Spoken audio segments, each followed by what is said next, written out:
Muy buenas, Peña. Estamos aquí jugando a ver si podemos jugar al Metal Gear. Recuerdo que este vídeo queda guardado luego en la colección que tenemos de Metal Gear. ¿Vale? Durante este tiempo, ¿vale? No aparecerá la cámara, ¿vale? No es por otra cosa, es por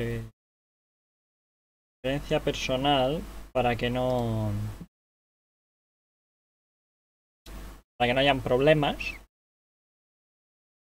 ¿vale? No es principalmente por otra cosa, sino porque, hostias, prefiero que no se vea, que se vea más bien el contenido. Ya sabéis que yo soy más tiquismiquis con algunas cosas. Esta es una de ellas. Vale. Pues nada. Vamos a ello.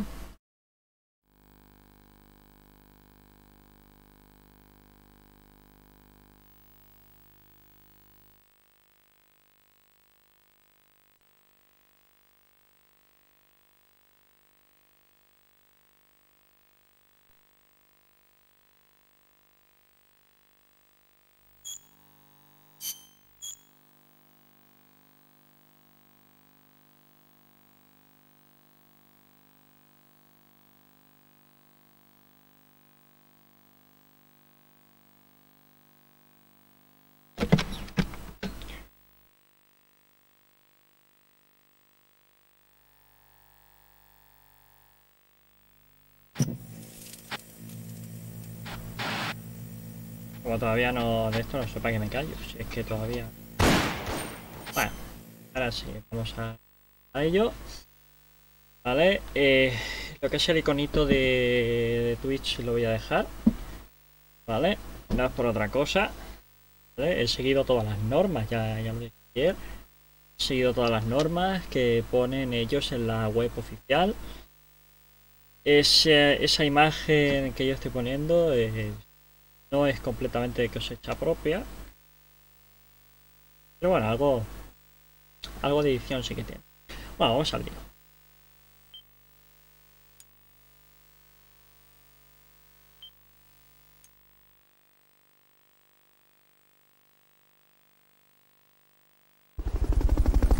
Muy buenas, Peña.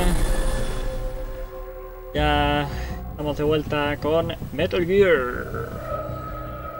Metal Gear Solid, Peace Walker. Estamos a punto de acabar. Con un poquito de suerte hoy acabaremos. Vale, yo voy a hacer un repaso rápido de cómo lo tenemos.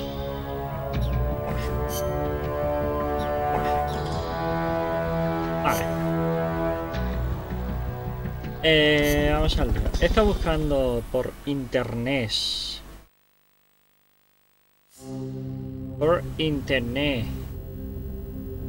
El tema de los... Joder, sí que tengo yo volumen fuerte, cago la puta. He estado buscando el tema de los cosas estos, ¿vale? Según parece, nada más que estás obligado en sí a jugar con los tipos normales para que te den algo. Y aparte de esto, también lo mejor es no dispararle a la parte que tú quieres recuperar. ¿Vale? Este es el del pupa, este es el primero. Careful, Snake. I've never seen anything like that. Pues eso. Yo tendría que bajarme el volumen, porque voy a quedar sordo. Un segundito, que me voy a intentar bajar el volumen.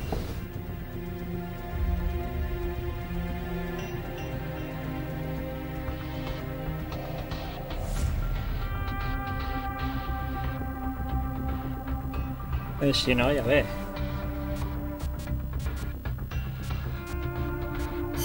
Duración de la misión.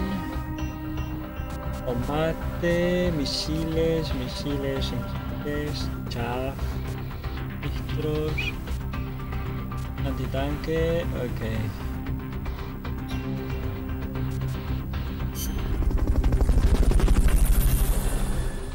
Creo que es un pelín de historia también, ¿eh?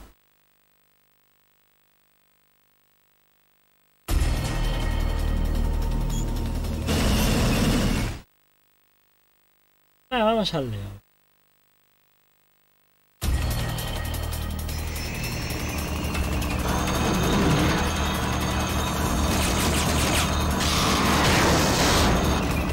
That's an AI weapon. A pupa. It's fast, so be careful.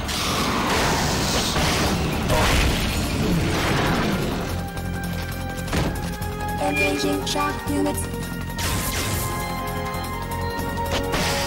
If you destroy the boosters on the left and right, you can stop it from charging at you.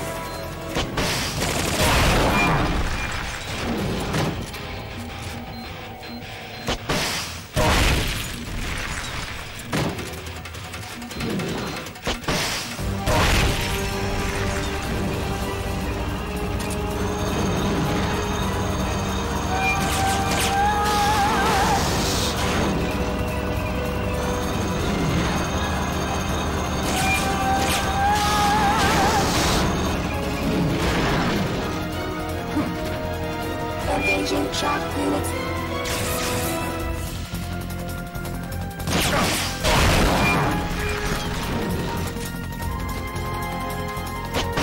You destroyed the machine gun. Bajada, tío.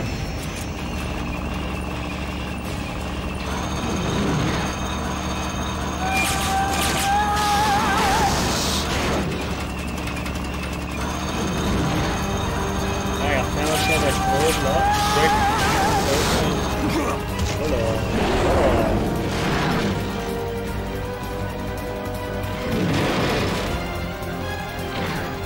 Take those lightning rods out. They direct its electroshock attack.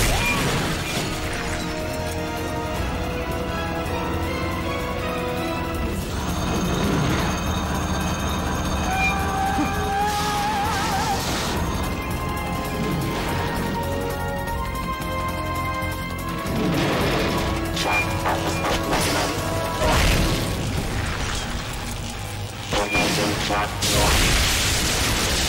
Vale, pues me parece que ya podemos apagarlo.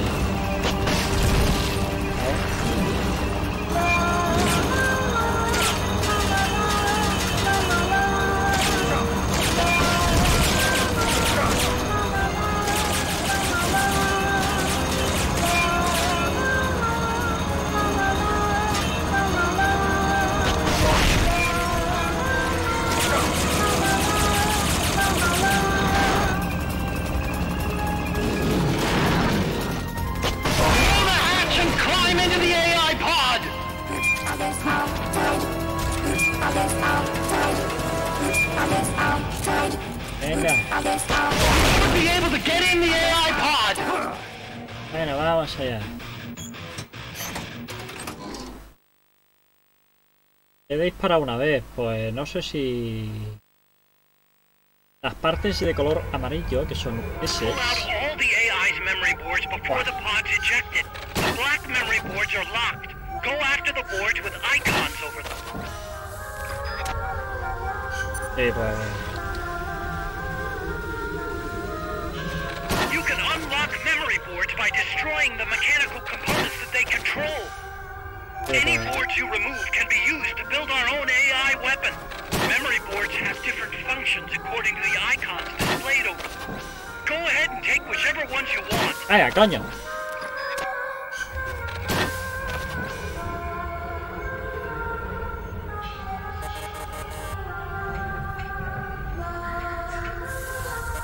No good!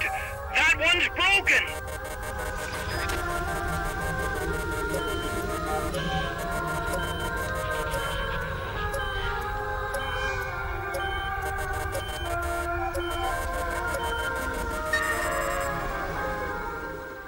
no creo que me den las partes. Necesito la parte correspondiente. Pero bueno, ya me viene bien, para subir las zonas.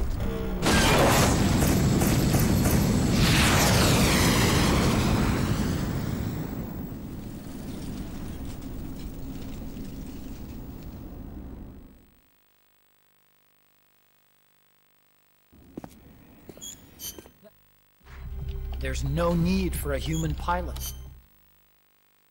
Vale. Cago en la...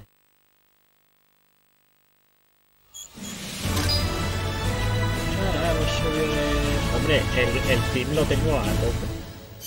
Los otros dos los... bueno.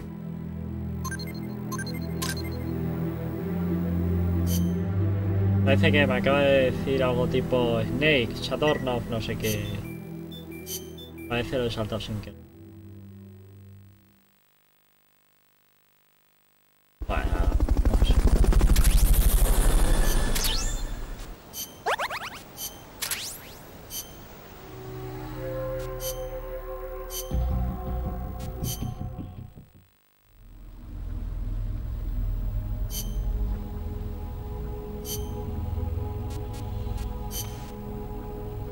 Lo de 2 piezas de cabeza. No lo sé.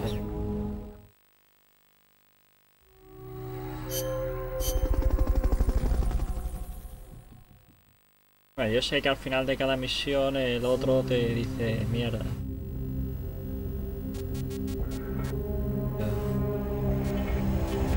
Suministra, no sé qué, no me ha dicho nada, pues vamos a ir a... para que no sea un poquito raro. Sé que es rápido, pero para que la gente... Snake.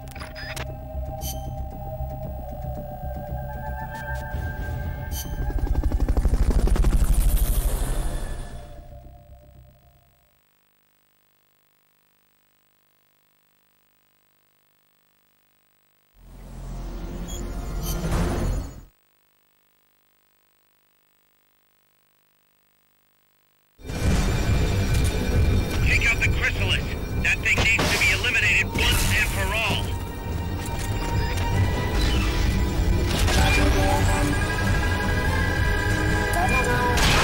Will chew through any wall you try to hide behind. Returning to normal mode.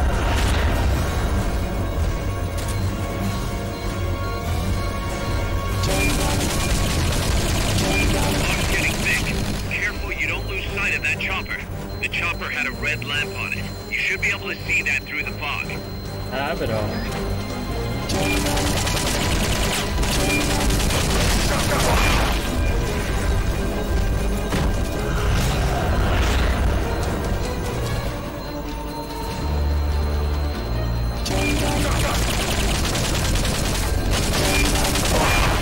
Mierda. Hala ese.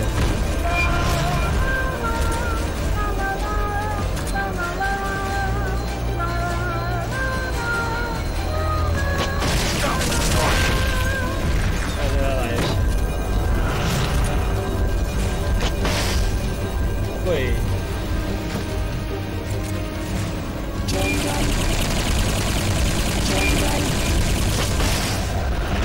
La madre, tío.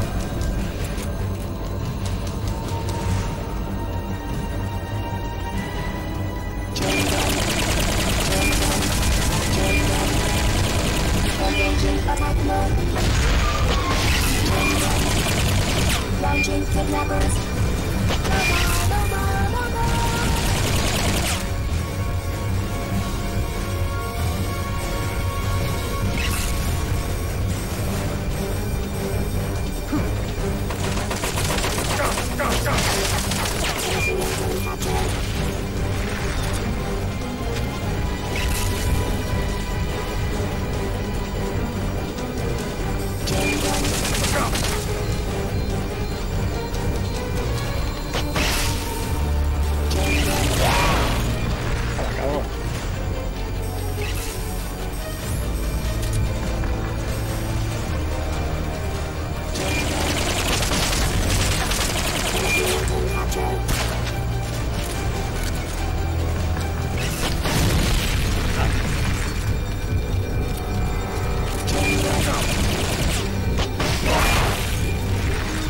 hija puta.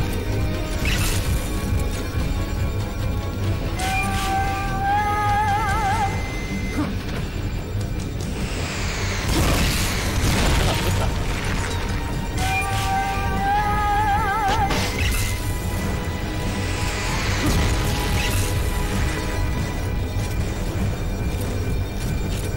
Attention target.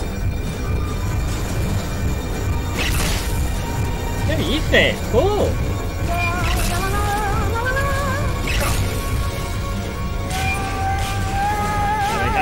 Venga, va, coño.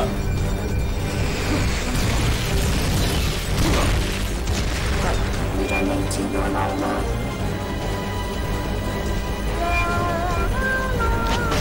That thing with rockets.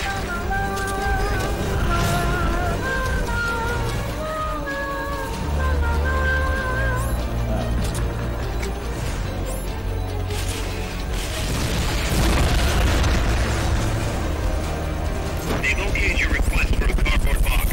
It'll be sent out shortly.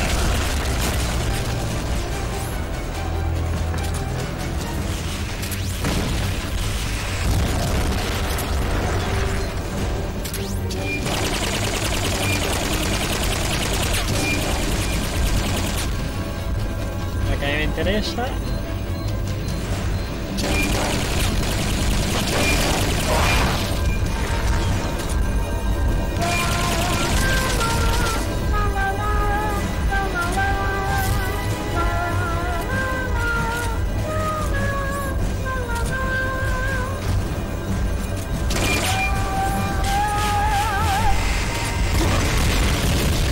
Ya va.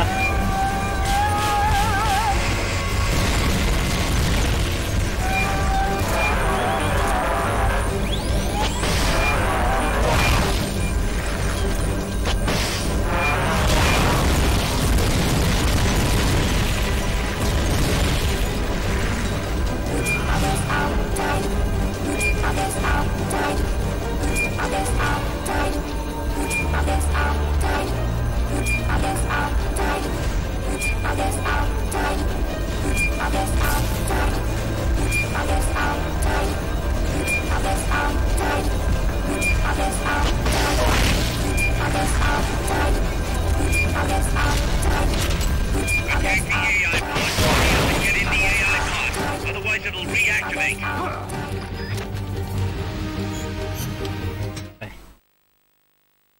Bastante complicado, Damos partes de la cabeza. Pull out all the unlocked memory boards. Pull out the memory boards. All the unlocked boards will have icons over them.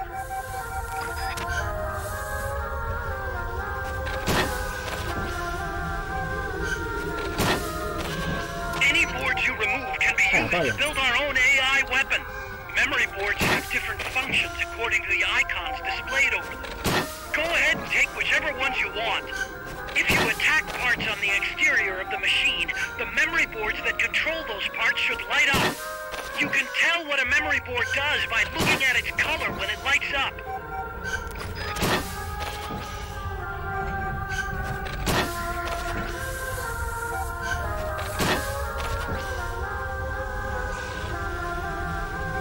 Forget about any broken boards.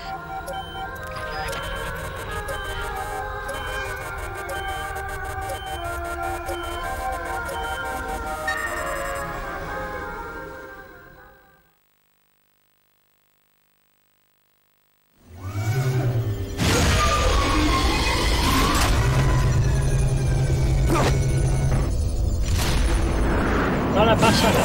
Se tira de 100 metros, no le pasa nada.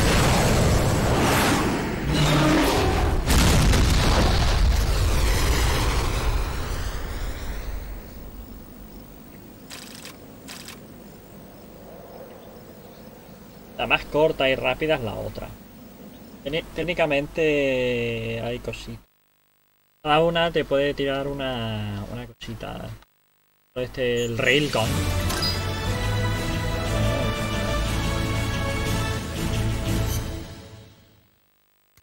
Snake.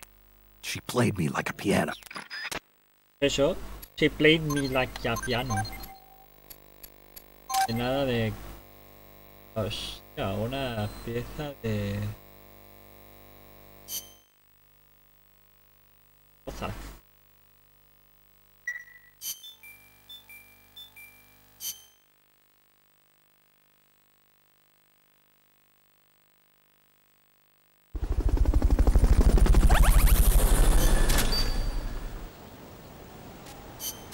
Chatarra. Ah, otra base nueva, joder, ahí estamos.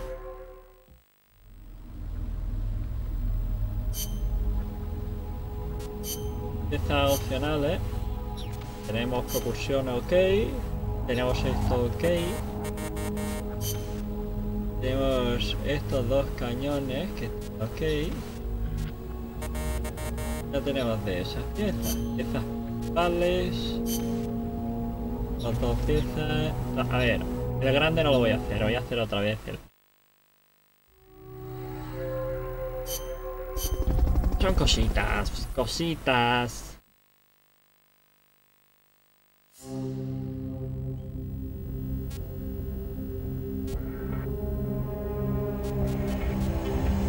Esto es más fácil. Simplemente porque es más fácil, no es por otra cosa. Pero vamos a tardar menos tiempo en coger piezas que... Pues ya está, si lo que voy a hacer es más o menos lo mismo. Voy a petarle los propulsores. Y luego ya pues intentar petarle las metralletas. Sí,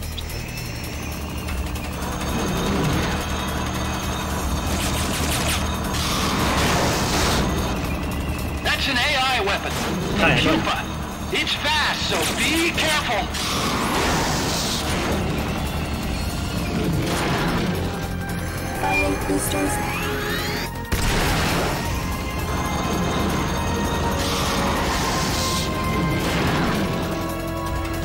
Aim for the cylindrical AI pod. Destroy the treads on the left and right to stop it from doing its punch attack. Destroy the boosters on the left and right. You can stop it from charging at you. Destroy the machine gun.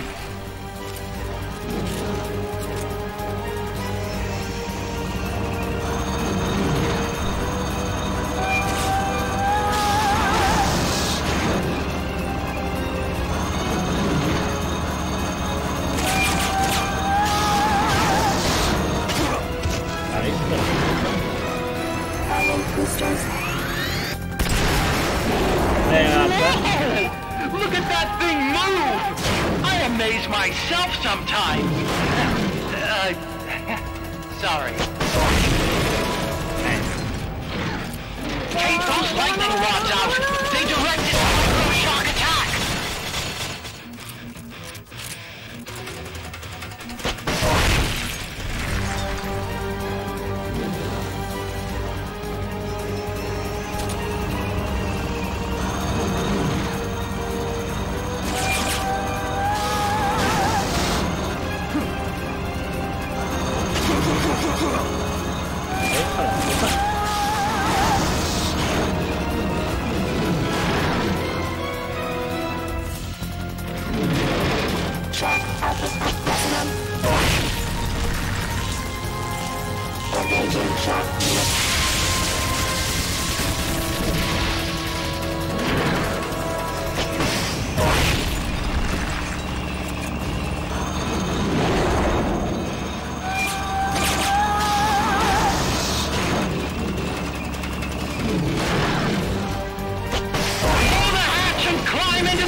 No le he dado en ningún momento a la cabeza. A ver qué es lo que hace. Pull out all the AI's memory boards before the pod's ejected. The black memory boards A ver, are según he locked. leído. Go after the boards Vale. with icons over them. Según tengo yo entendido, ¿vale? Lo que son las partes que hay en el exterior. You can unlock memory boards by destroying the mechanical components that they control. Any boards you remove can be used to build our own AI weapon. Que hay Memory boards have different memorias functions according to extras the en icons caso de displayed a over them. veces. Go ahead and take whichever ones you want.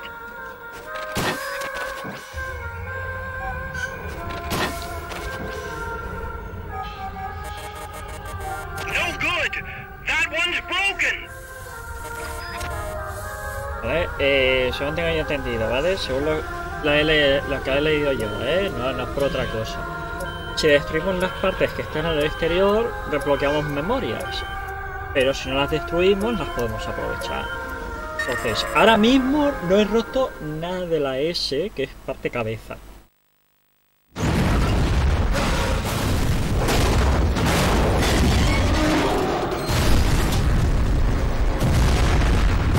Tontería, porque explotó todo. Hace... se muere todo.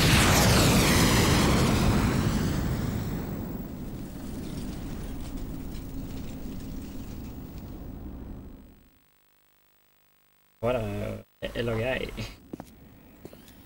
That was... There's no need for a human pilot. They can... Le da que sí y me sigue diciendo. Si se ha visto ahí y todo. En la repetición. Snake. El doctor is safe with us. ¿Vale? 2 piezas de cabeza.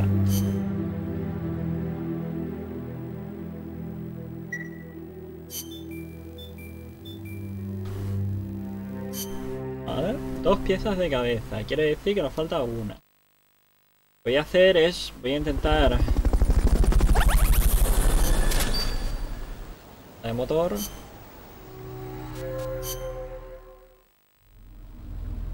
Entiendo que de esto...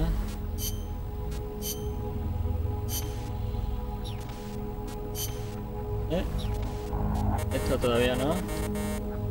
Caja adicional. Yo sé lo que es. Y principales. Tenemos 2 piezas de cabeza.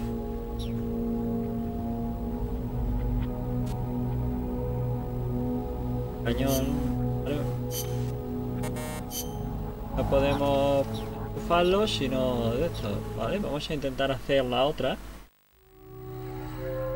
Vale, por variar un poco, ya que hemos conseguido 2 partes, pues nos falta ya esta. Bueno, pues vamos a la otra. Es contra el Chrysalis. Ah, es el otro. Snake.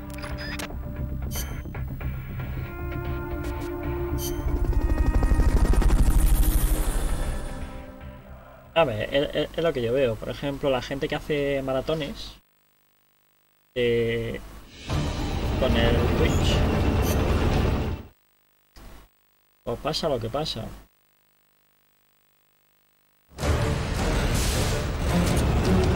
Get rid of the cocoon.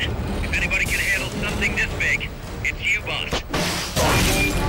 Get out of there. Run. Hiding won't do anything against a gun like that.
They've got a lock on you. Move it.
They've okayed the request for support. They're sending out a cardboard box as we speak.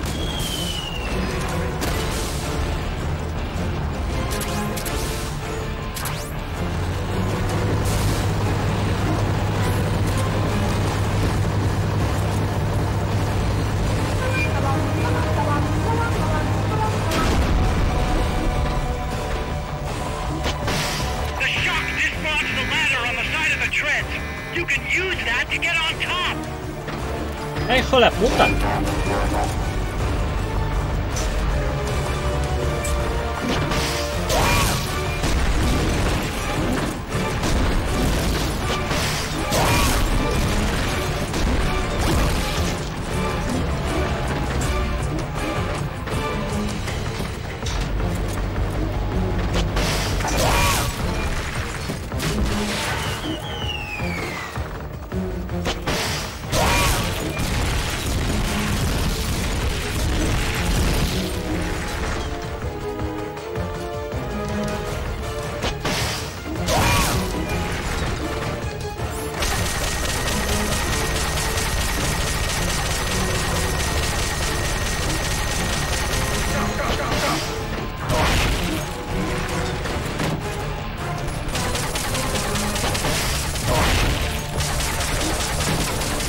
Use the ladder.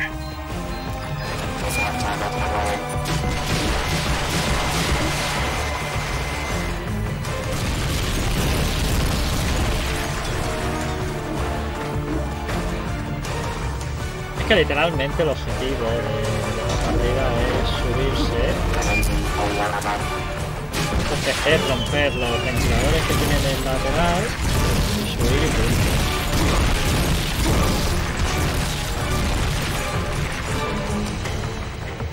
See the ladder on the turret? Un poco solo.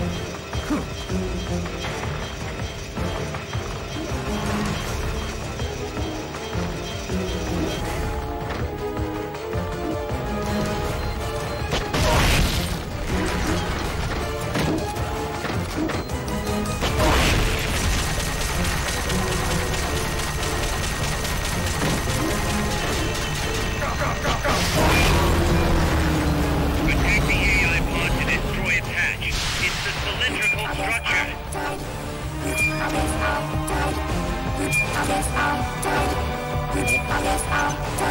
They've okayed your request for a cardboard box. It'll be sent out shortly.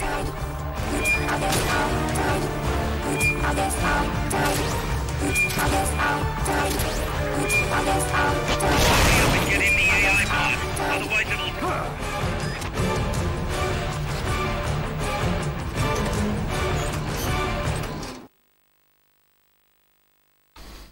No creo que tenga piezas de cabeza el robot. Alguna. Pull out all the unlocked memory boards. Pull out the memory boards. Es por All cabeza, the cabrón. unlocked boards will have icons over them.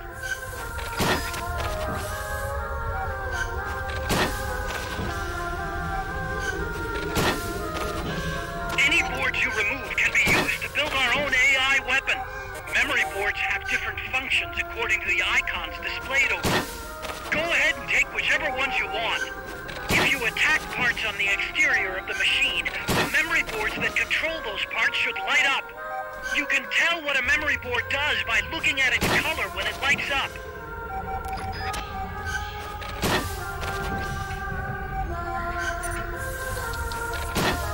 Regalo.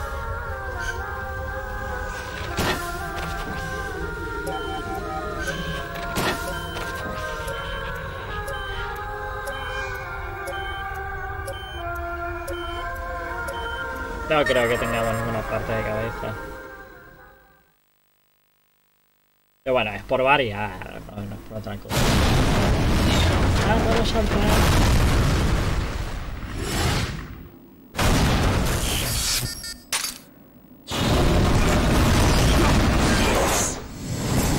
Lo que me encanta es eso.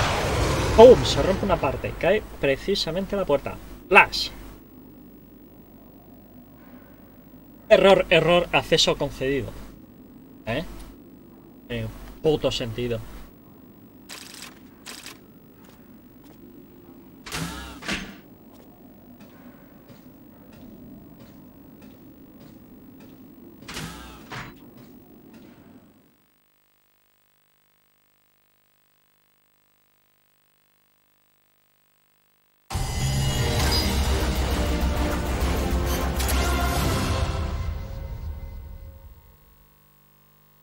He tenido la segunda parte de la cinta. ¿Oh? Yeah. Hola. Ninguna pieza de la cabeza.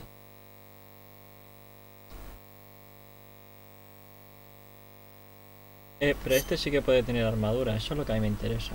Armadura. Vamos a escuchar la cinta. ¿Qué coño?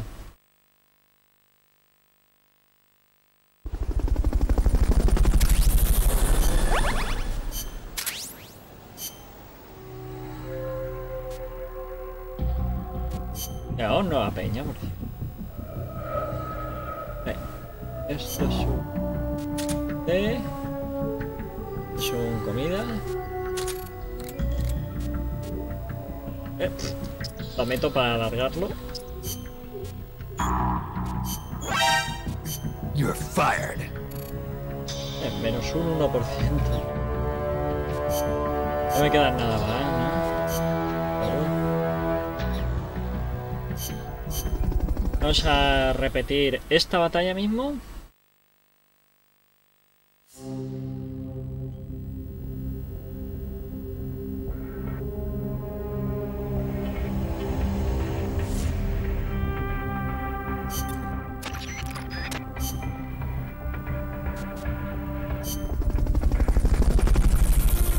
Voy a cambiar algunas cositas también. Por ejemplo, el encoder es diferente.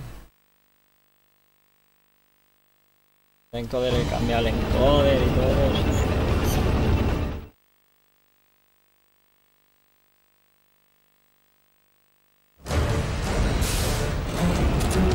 Get rid of the cocoon. If anybody can handle something this big, it's you, boss. Get out of there. Run. Hiding won't do anything against a gun like that.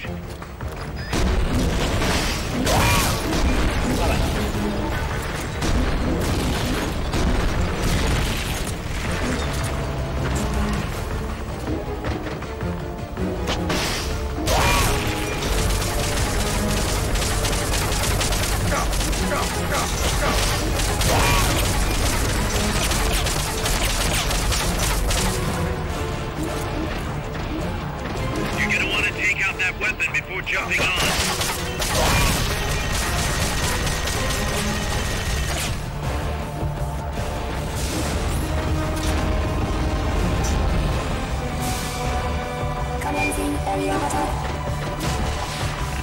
No más, es que hay que ir a por los de los ventiladores.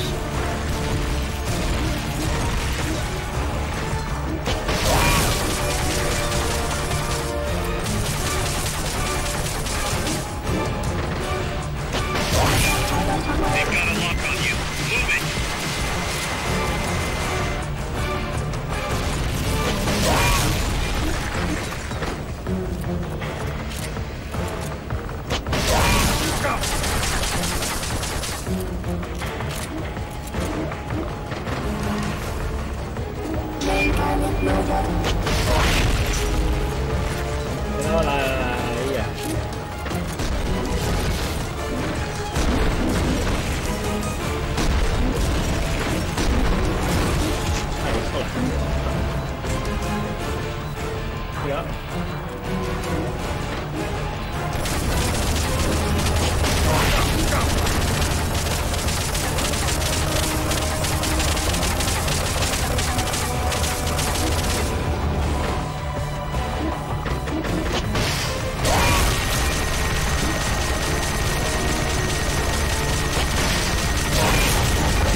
a pillar. They've okayed the request for support. They're sending out a cardboard box as we speak.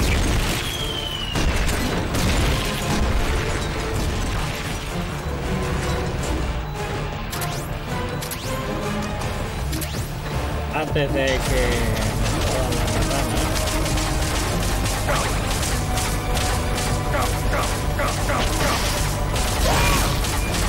Va por culo.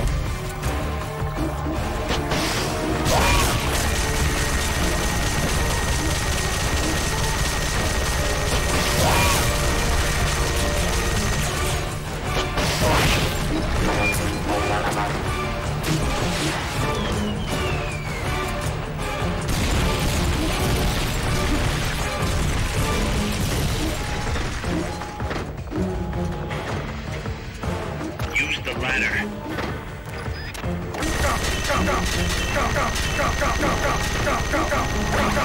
See the ladder on the turret?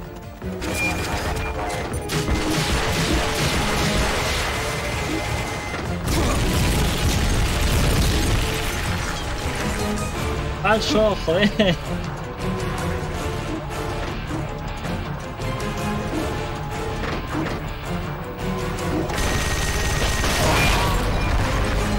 Attack the AI pod to destroy its hatch. It's the cylindrical structure.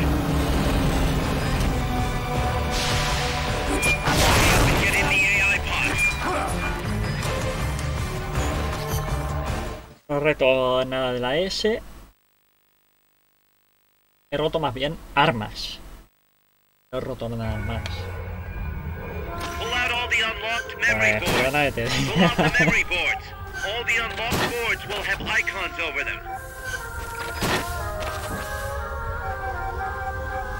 A las malas intentaría solo atacarla y ya. Any boards you remove can be used to build our own AI weapon. Memory boards have different functions according to the icons displayed over them. Go ahead and take whichever ones you want. If you attack parts on the exterior of the machine, the memory boards that control those parts should light up. You can tell what a memory board does by looking at its color when it lights up.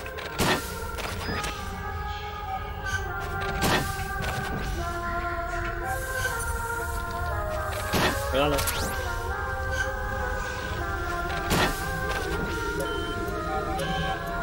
No sé si voy a poder cogerlas todas.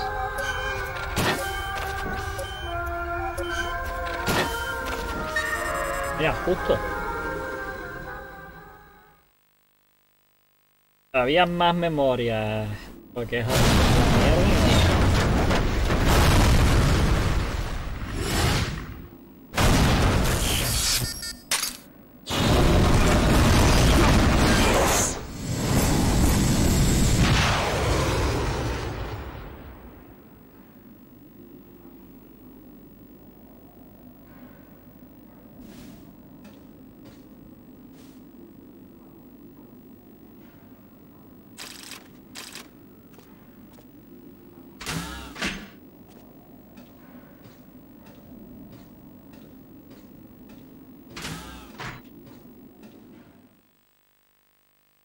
Es la escena más larga de todas.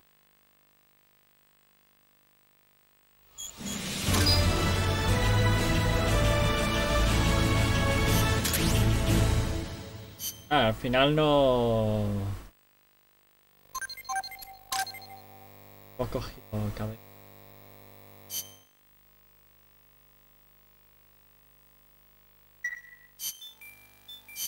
No hemos escuchado al final las cintas. Hay que rezar.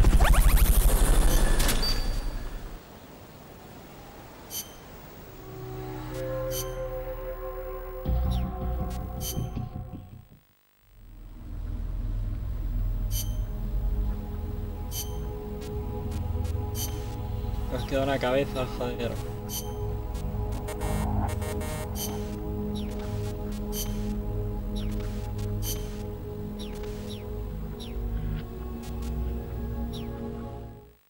Vamos a intentar hacer otra vez la primera.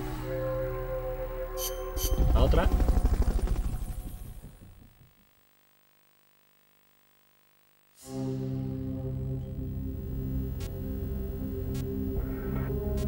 contra el Pupa.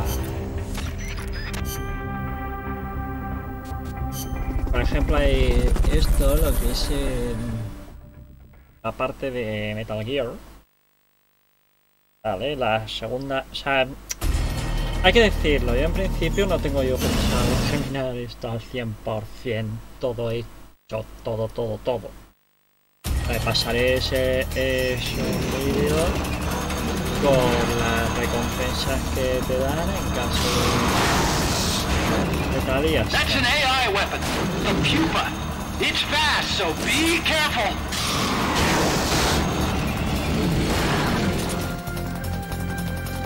Engaging shock. Destroy the treads on the left and right to stop it from doing its punch attack. Destroy the boosters on the left and right. You can stop it from charging at you. Cabrón.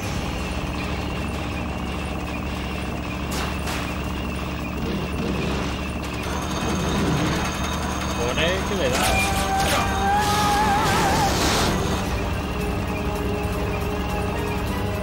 Uy. Engaging shock.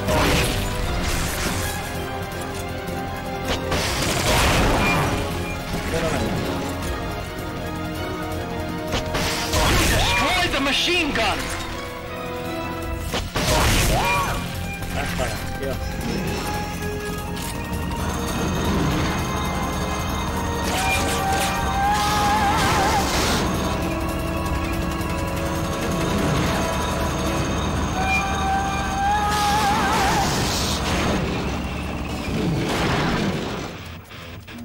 Aparte que está bien. Take those lightning rods out. They direct its electroshock attack. Puta, tío.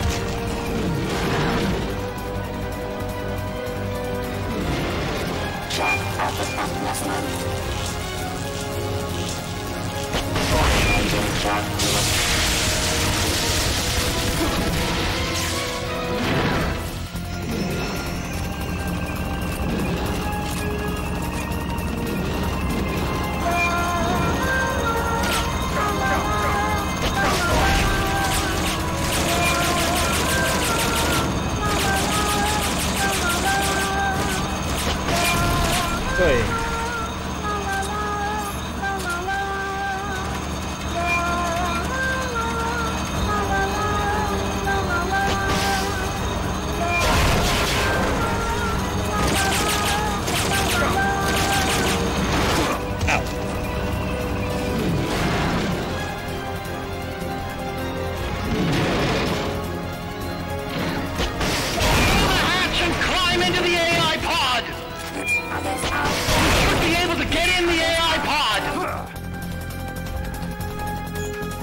Esa hay suerte. Joder. He hecho pupita. Pull out all the AI's memory boards before the pod's ejected. The black memory boards are locked. Go after the boards with icons over them. Pues en un minuto no voy a poder. He roto literalmente todo. By destroying the mechanical components that they control. Any boards you remove can be used to build our own AI weapon. Memory boards have different functions according to the icons La displayed. segunda sola la Go primera. ahead and take whichever ones you want. Haríamos 5 minutos para hacerlo todo. Y sigo sin escuchar las putas cintas.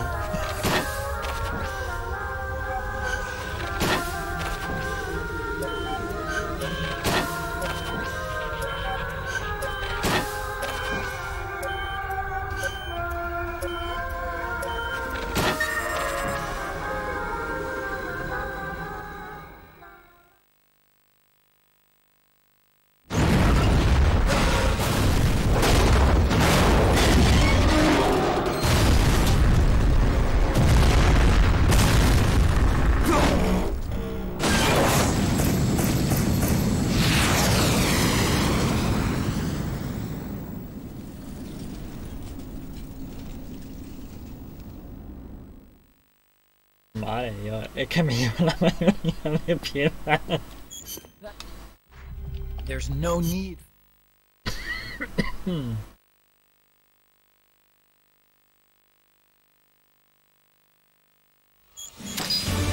Hombre, al menos estoy subiendo las torres. Tercera cinta, pero eso no la hemos llevado. Ya tenemos parte de cabeza. Snake, I'm proud to announce that preparations for Metal Gear Zeke are complete. We can activate it any time. Got it. Thanks, Huey. No need to thank me. At least now I can finally say I helped you with something. You can use it in outer ops, too. Just select Zeke when you're forming your unit. Be sure to take it out for a field test. Okay. You can change weapons and check memory boards just like before. Use your observations from a field test to make any adjustments. A work in progress, huh? There's something I need to discuss with you, boss. Get to the point, Kaz. We recovered the nuclear warhead that was loaded onto Peace Walker from the bottom of Lago Kosibolka. What? Warheads are radioactive, even if they're relatively stable. If we just left it there, it would contaminate the lake, or fall into the hands of terrorists. Creating another crisis. Right. So while the White House is figuring out how to cover its ass, I thought we'd take some precautions. What did you have in mind? Load it onto Zeke. What? What else would we do with it? Zeke is our deterrent. To protect ourselves from nuclear attack, we need a nuclear weapon ourselves. Of course, if you're not on board, we could always dispose of it. But it won't be easy getting another nuke. This is a golden opportunity. We could always get rid of it later. Load it onto some fishing boat and leave it out in the middle of the ocean. No one would ever know it's there. But if you want to get rid of it, boss, we'll get rid of it. No, don't. As long as there are nukes out there, we need one ourselves if we're going to be a world power. I knew you'd see it that way, boss. So as long as we stand apart from nations, we need something to put us on equal footing. In a way, MSF is a country itself. And we just became the world's 7th nuclear power. Nuclear power. Ya tenemos Zeke completado.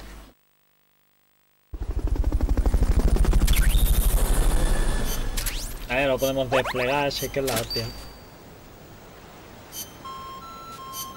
Ahora ya, pues podemos liarla. Podemos liar la cacho y ya está. Podemos liar la cacho. Vale. Piezas principales están todas montadas, incluso las mierdas estas. Vale. Más piezas de chatarra, vale.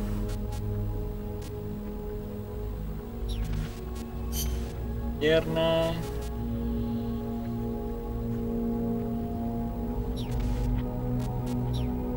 Vale, y tenemos aquí esto.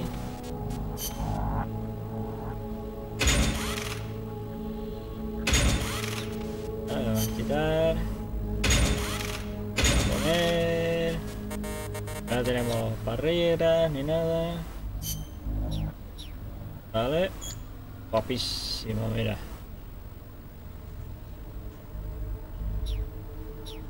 Vale, ahora lo único que tenemos que hacer es... Tenemos que hacer... Me parece que solo tenemos que hacer una misión. Si eso podemos hacer otra contra el y ahora sí que vamos a escuchar las cosas. Vale.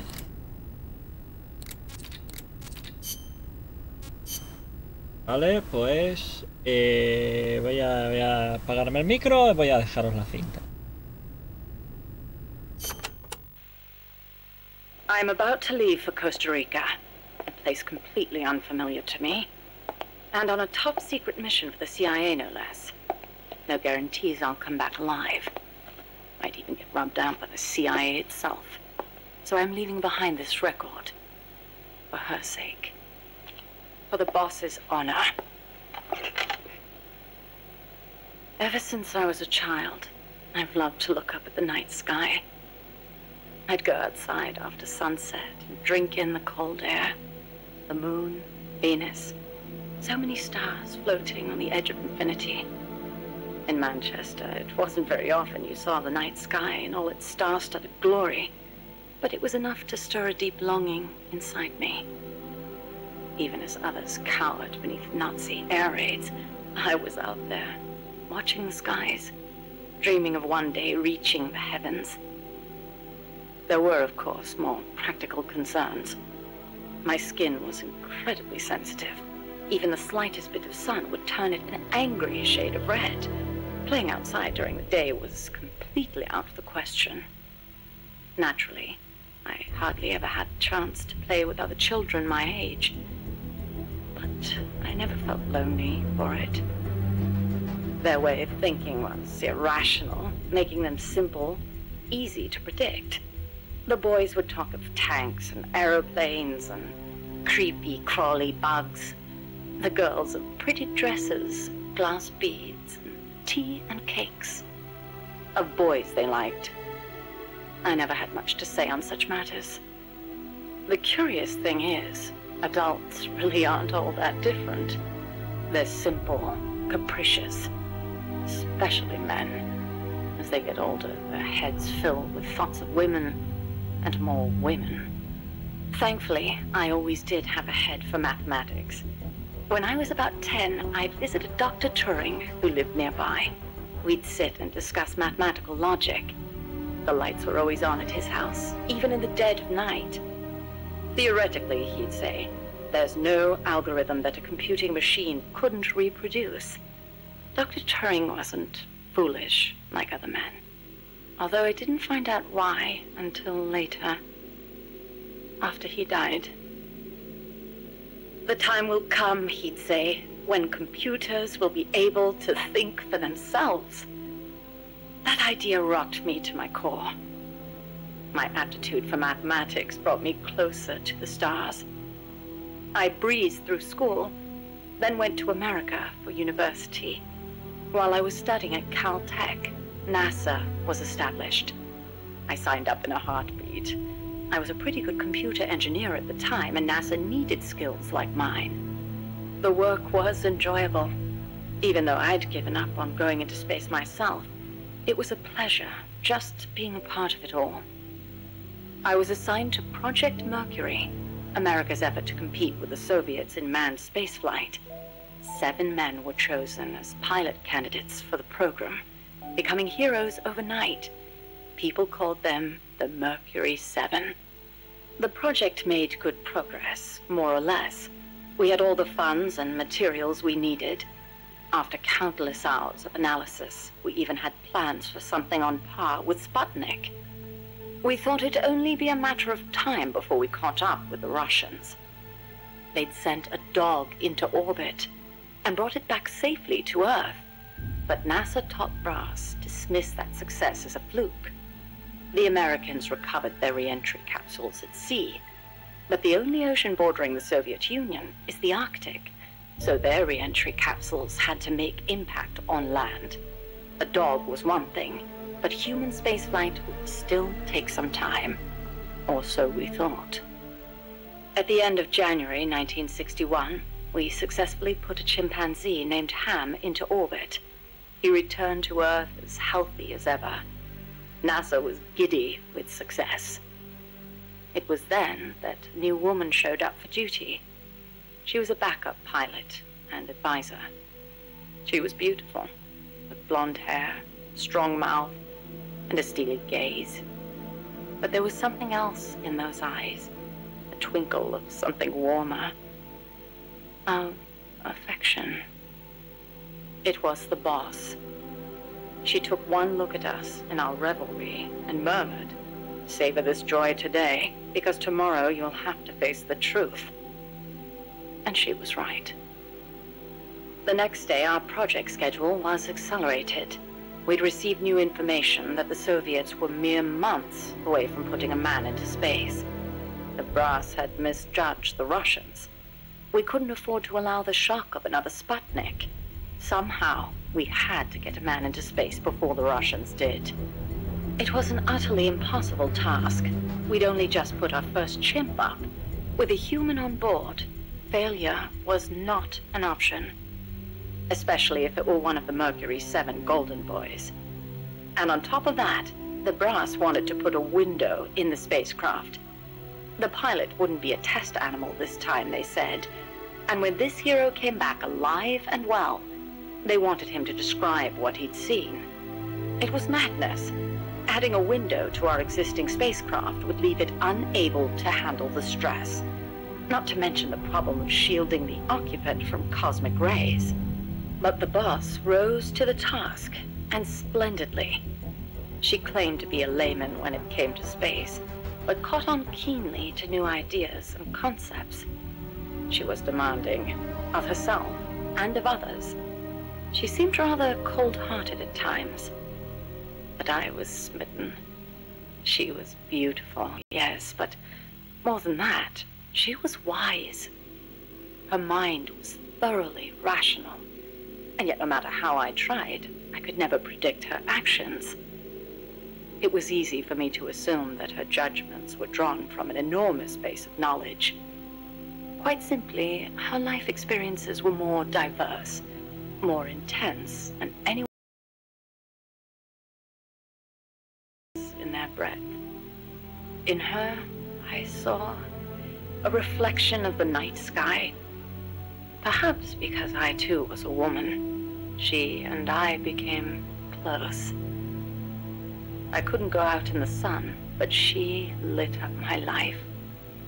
Her light was soft, like that of the moon. I was so happy. With her unerring guidance, the project steadily regained its footing, but one issue remained: the pilot's safety. When the day came to choose a pilot, the Mercury 7 just quietly walked out. Who could blame them? It was far too great a risk to take. Even if they'd volunteered, NASA would never have let them go. They were national heroes, basking in the media spotlight. There was no way they'd be sent on such a mission. The conference room was silent.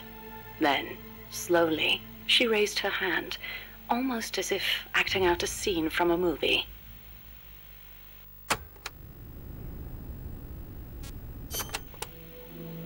I spoke out against her going, submitting a report stating the ray shielding was inadequate.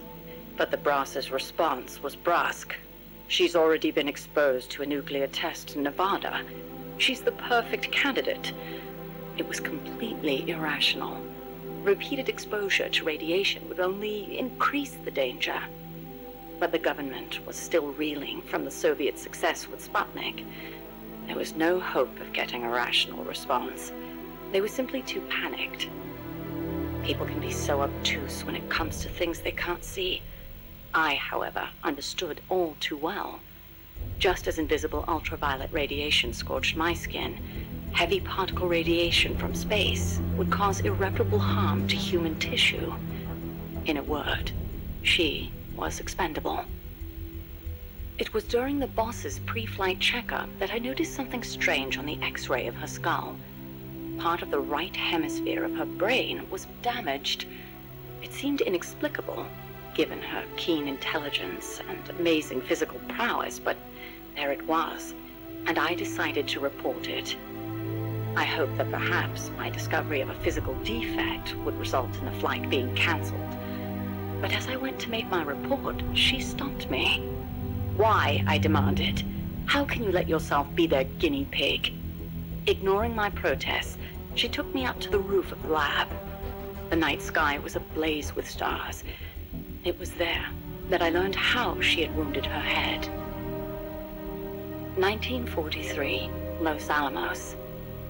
She was serving with the Special Forces when she received new orders.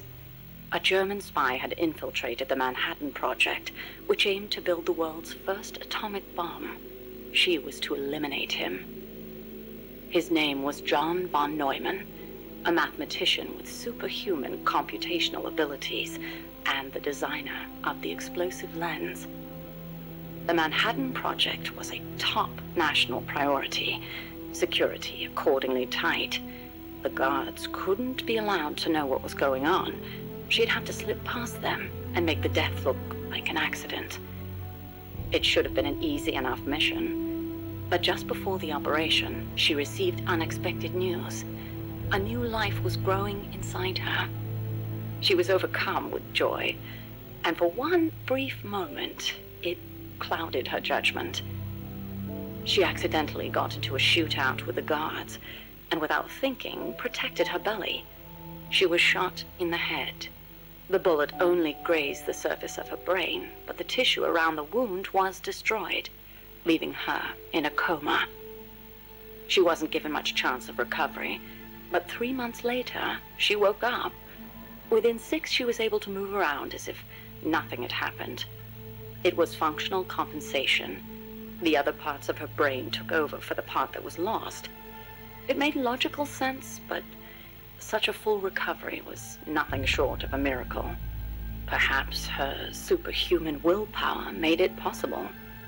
Or perhaps my body knew it had to survive for the sake of my unborn child. She smiled as she said that. I understand how she must have felt.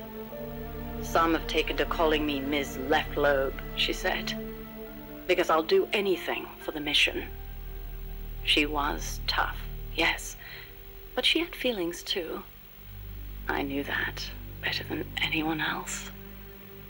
As it turned out, von Neumann wasn't the spy. The assassination order was a deliberate bit of misinformation planted by the Russians. She had been deceived. The Eastern and Western camps were united on one point: opposition to the Nazis. The Allies needed to develop that bomb before Hitler did. But in looking ahead, the Russians found the Manhattan Project's progress a little too quick for their liking. Mass production of a uranium bomb, like the one that was eventually dropped on Hiroshima, would be difficult from a material perspective. But a plutonium bomb, once perfected, could be mass-produced, and eventually even miniaturized. And Moscow did not like the idea of America having that kind of head start. Explosive lens technology was critical to the plutonium design, so the plan was to get rid of its pioneer, von Neumann. And when that plot came to light, the US and the Soviet Union parted ways for good. It was one of the rare cold nights in Florida. She put her arm gently around my shivering shoulders. As I listened to her voice, I was wrapped in her soothing scent. I felt as if I were dreaming. Even in failure, she seemed perfect. Oddly enough, the failed assassination attempt helped preserve America's edge. A true super genius, von Neumann went on to make his mark in numerous fields outside of the Manhattan Project. Economic game theory, stored program computing. Almost all computers today use stored programs, the so-called von Neumann architecture. His death would have set back computing 10 years, and I wouldn't be at NASA doing research. I wouldn't have been there in her arms that night. I thanked the fates for giving me that chance. But then she said something unexpected. I should have killed von Neumann when I had the chance. Why, I asked. Wasn't the order a Soviet plot? I looked up at her as she began to explain. Yes, von Neumann was innocent, and killing the innocent is a grave crime. But I can't help but wonder, had I succeeded, what would the world be like now? Even without von Neumann, the explosive lens would have eventually been developed, von Neumann architecture too. But she seemed to believe that if progress had been put off for a few years, then perhaps East and West would have had a chance to work hand in hand. I'd never considered such a possibility, but her tone was confident, assertive. It was as if she intended to make the two superpowers shake hands herself. The explosive lens was developed too early, spawning a Cold War and an endless nuclear arms race, she continued. That mission sprung from deceit, but maybe it was divine providence too. It was like she was speaking to her own child. Her large, warm hand was on my head. I failed the mission because I let the mother in me take over. I should have killed him, no matter how great the guilt. If I'd killed him, I might not have prevented Hiroshima, but maybe I could have saved everyone in Nagasaki. I looked up at her and saw her looking up too, up at the starry sky. Her face showed only deep remorse. It was as if she'd convinced herself that she alone was responsible for creating this twisted world. But that's no reason for you to sacrifice yourself for this. I knew I'd never dissuade her, and yet I still clung to hope. I know you're concerned, and I thank you, but I have to be loyal to the end. And then she smiled at me. Loyal to the end. Loyal to what? I asked. But she didn't answer.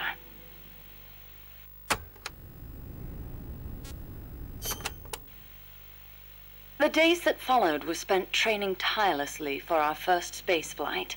The boss endured conditioning that tested the limits of human capability, and I supported her. Those were happy days. On April 12th, the spacecraft carrying the boss left the Earth's atmosphere. Although it was only 20 minutes of ballistic flight, it was nothing short of miraculous, considering how little time we'd had. The first human in space. We were ecstatic. Then something went wrong. The re-entry angle was slightly off, warping the outer hull. The cause was clear. It was the hastily constructed window we'd installed. Her capsule missed the projected splashdown point by a long shot. As we raced towards the capsule, a breaking news broadcast came over the radio. It was the news report of the successful launch of the Vostok rocket, piloted by the cosmonaut Yuri Gagarin. They'd beaten us into space by the slimmest of margins. When we arrived, the capsule had already disappeared beneath the waves. The boss was floating on the surface. I can't really recall what happened next. They told me later that I gave a strange scream and plunged into the sea, not caring whether my skin would burn. She didn't wake up. Her entire body was bruised, burnt, scorched by cosmic rays. It was a miracle she was still alive. Every day, propaganda boasting of the shining accomplishment flowed out of the Soviet Union. The hardest part was having to read the report the next morning from Izvestia, the Soviet governmental paper.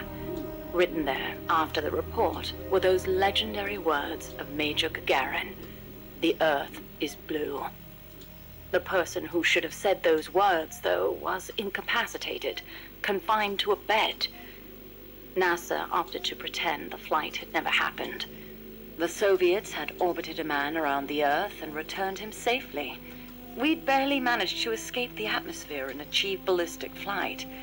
Even worse, the pilot was horribly mangled and the spacecraft lost altogether. As they saw it, covering it up was the only alternative to seeing the nation's pride dealt yet another blow. I've been told military records show the boss was taking part in the Bay of Pigs incident at the time. They were that desperate to erase the whole affair. In the end, Alan Shepard's ballistic flight 1 month later became known as America's first space flight. Shepard's flight owed its success to insights earned through the boss's sacrifice. But to me, none of that mattered. I prayed day and night for her recovery, never leaving her side, not even for a moment. Then, as summer ended and the chill of winter approached, she spoke. "Give me water." I threw myself on her breast, and she embraced me. It was all I needed. I thought she would tell me about space, the true sky, where the stars don't twinkle. But the only thing she'd speak of was Earth, our home as she'd seen it from space. So fleeting, so irreplaceable. I was ashamed. I'd been enamored for so long with the sky that I never thought to look beneath my feet, at the ground upon which I stood. As soon as her rehab was over, she was gone. It happened without warning. No one informed me, and the higher-ups wouldn't say a word. It wasn't so strange or surprising, really.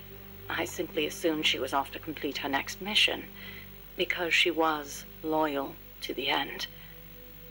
Since then, I've devoted myself to researching artificial intelligence, so that no one will ever have to make her sacrifice again. No human being should be asked to take on a mission that dangerous. Next time, I'll be the light that shines on someone else. I still wonder why she opened up to me on that chilly night in Florida. That operation was top secret, even if it was all in the past. I like to think it was because she trusted me. But that's probably not the case. She wanted someone to listen. And I don't think that someone was me. Those faraway eyes, the tone of her voice, like she was talking to her own child. Those things made it clear that she was speaking to someone else. I found myself envying that someone. 4 years later, I learned of her death. A traitor's death, no less. She'd stolen an American nuke and defected to the Soviet Union, where she was killed by her former apprentice.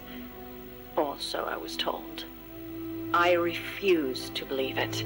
She'd never do such a thing. I could think of only 2 possibilities. Either she really was trying to bring East and West together, or she truly did want to be killed. She believed the world is not the way it's supposed to be, that it's been unbalanced by the tenuous peace offered of nuclear deterrence, and that she was to blame. Perhaps her death was an act of atonement. She was loyal to the end, to our world.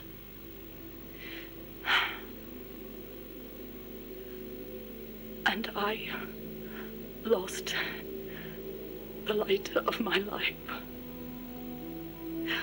I now find myself victim to an incredibly irrational emotion of my own. That someone, the one she wanted to confess her sin to, could it be the one who took her life? The very thought drives me utterly mad with jealousy. One day, I will discover the truth.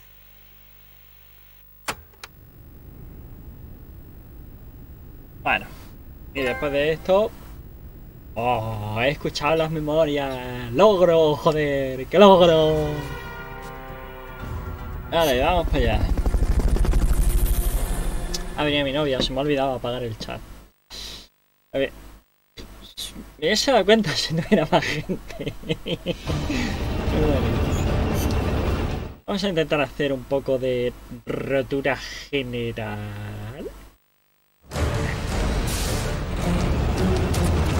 Get rid of the cocoon. If anybody can handle something this big, it's you, boss. Get out of there. Run. Tiny won't do anything against a gun like that.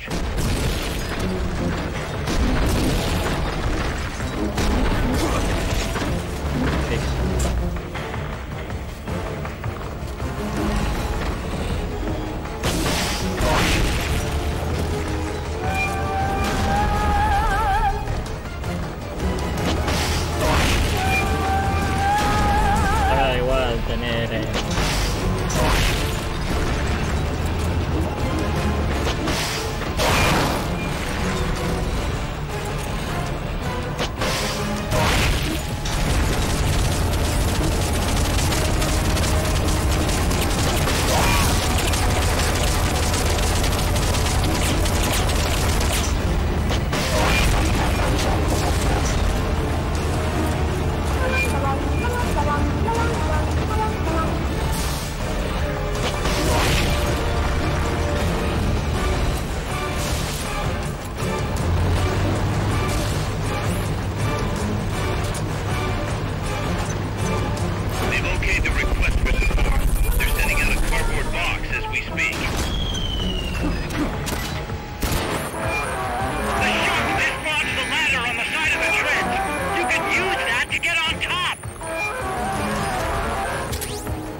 You're gonna want to take out that weapon before jumping on.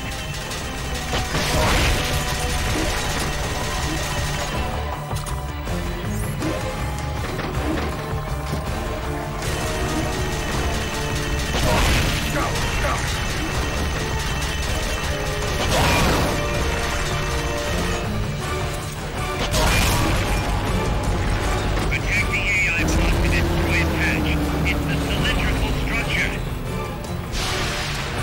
Hurry up and get in the AI pod.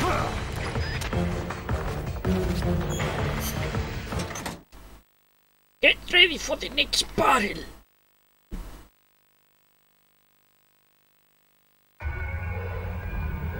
Pull out all the unlocked memory boards. Pull out the memory boards. All the unlocked boards will have icons over them.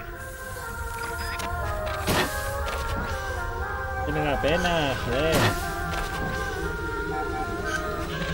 Any boards you remove can be used to build our own AI Básicamente weapon. le ha atacado Memory boards have different prácticamente. functions according to the Vale, icons vale, displayed over them. Go ahead and take whichever ones you want.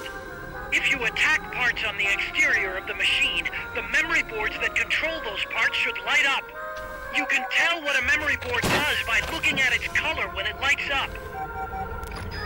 ¿Qué queda, coño? Cerrar la página.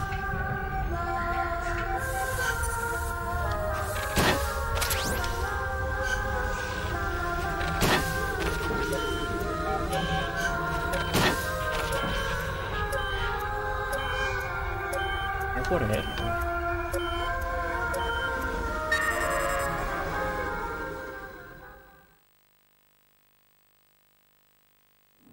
Mira que yo estoy metiendo de forma completamente correcta, Twitch.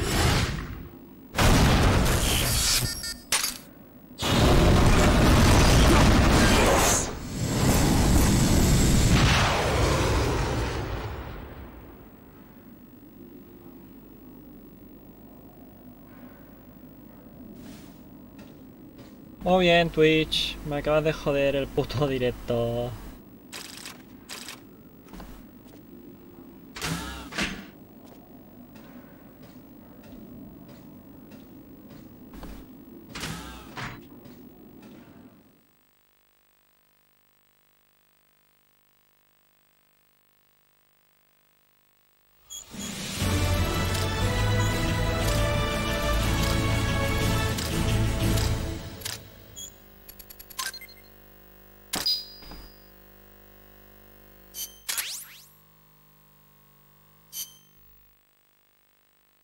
¿Para qué me vuelves a dar tercera parte?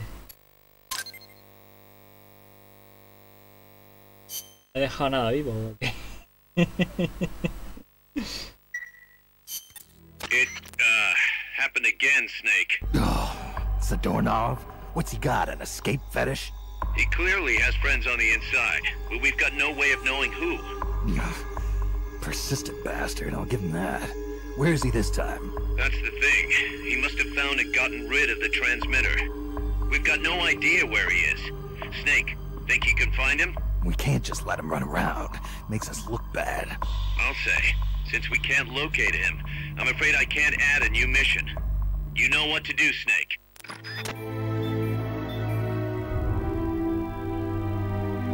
No sé si se ha guardado esto.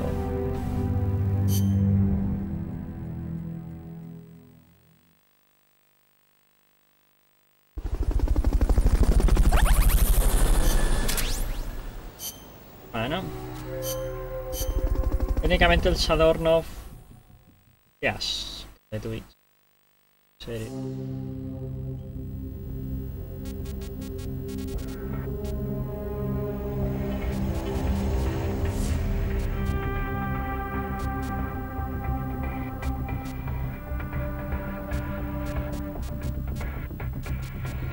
Venga, pues iremos contra otro o algo, tú.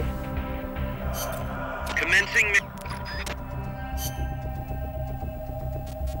Todos por culo, al ataque. Qué bien va Twitch.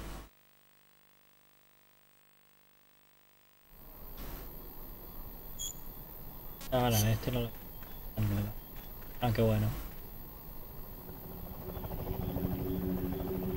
Ya, ahí se ve ya. Ahora vuelvo a ver. Guay.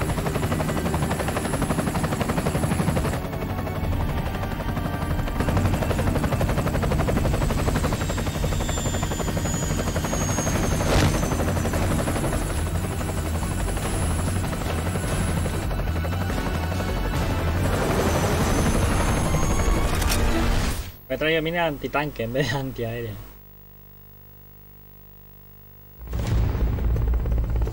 Vale, vamos a ver. Neutralize the enemy troops. They haven't seen you yet. Perfect. Now's your chance.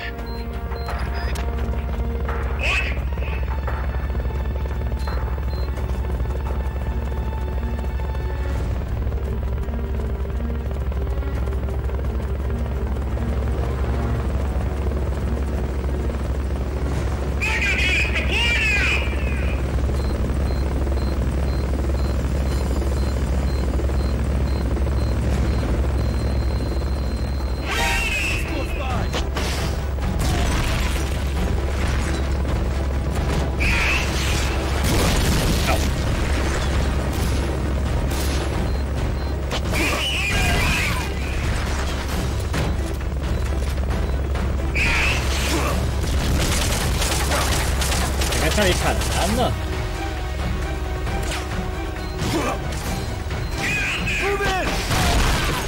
Venga, hijos de puta.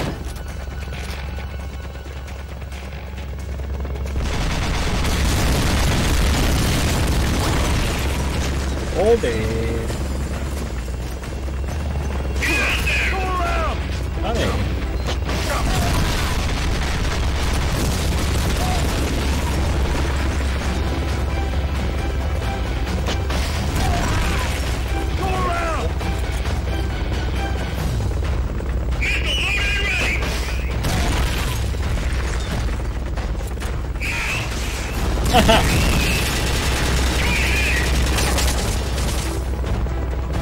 Cara, desgraciado, hijo de puta.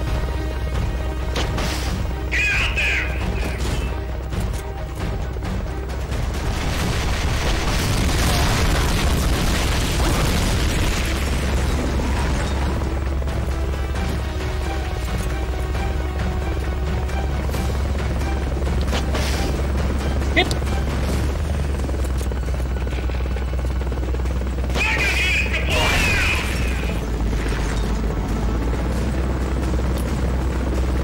Me queda.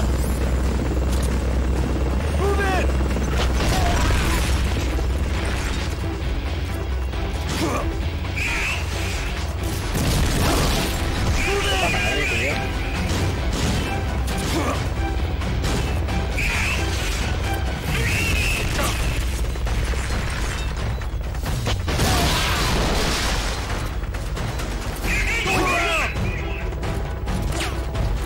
A ver.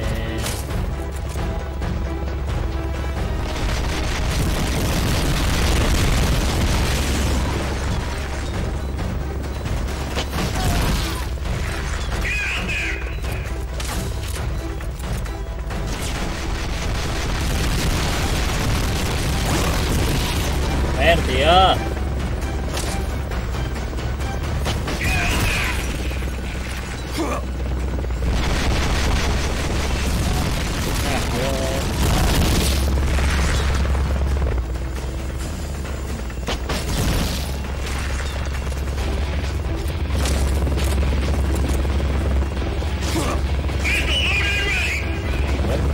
Oh, que se menea.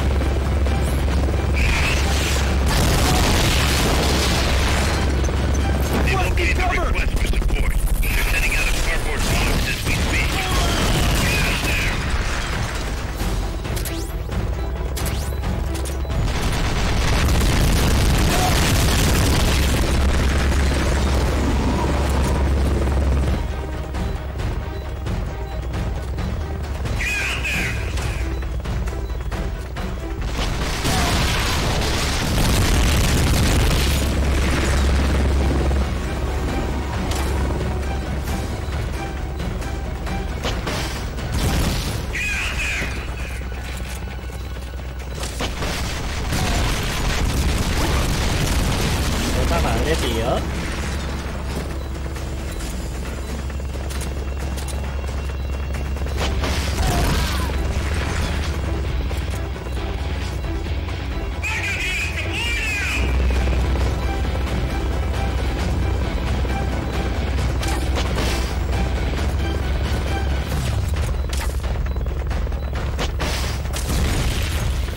Ya, tío.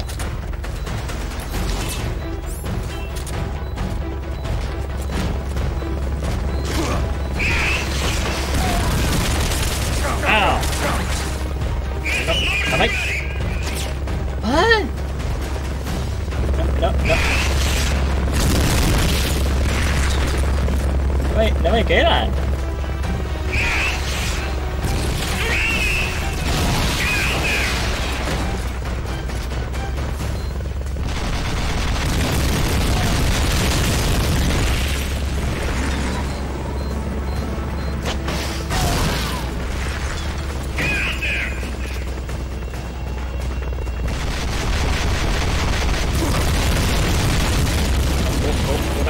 Una pregunta, tío. ¿Por qué?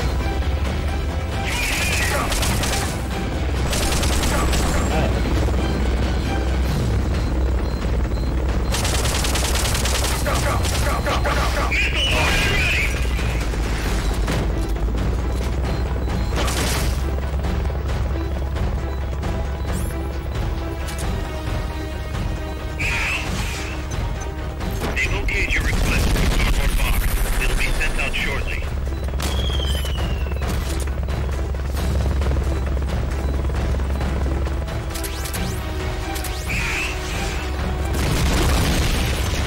La madre, tío.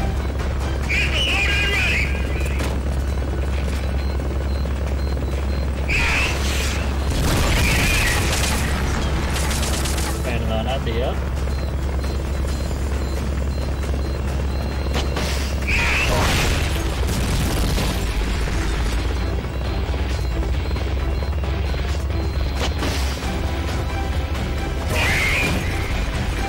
That's gotta be the leader. Can you take him down?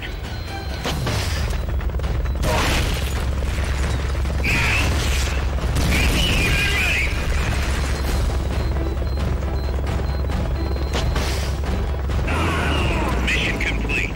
Come on home. Gilipollas. No, apágalo todo. Porque no me va a respetar en los vídeos y me va a tocar los huevos y me va a tocar hacer las cosas.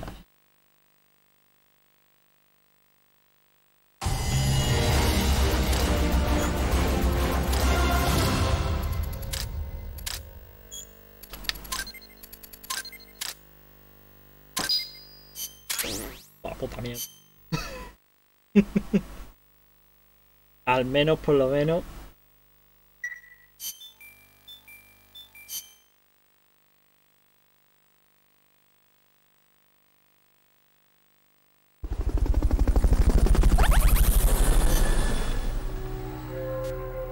Ella me sorprende porque me dice, no puedo hacer mierda, pero ¿cómo se supone que yo desbloqueo esa última misión? Se supone que el tío se ha escapado. Vale. Venga.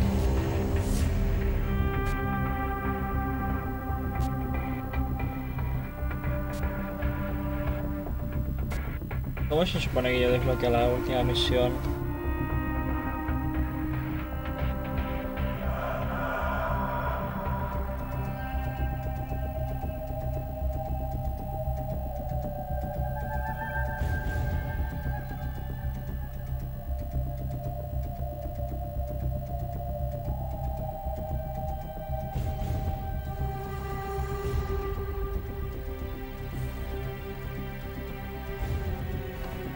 Vale, pues nada. Commence target practice. Se supone que es aquí donde tenemos que...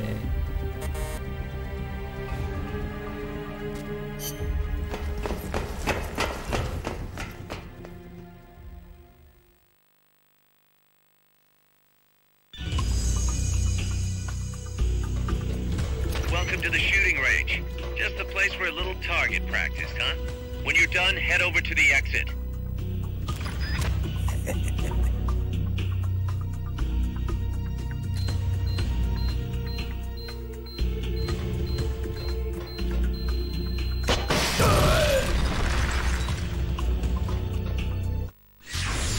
The mission's a failure. Return to base. No, hombre, lo he visto, lo he visto. Porque si no, no tiene ninguna puta mierda, joder. A ver, lo que voy a hacer es... Sí, voy a hacer lo mismo, pero voy a cambiar de... Porque si no... Vamos a ver, de infiltración mismo.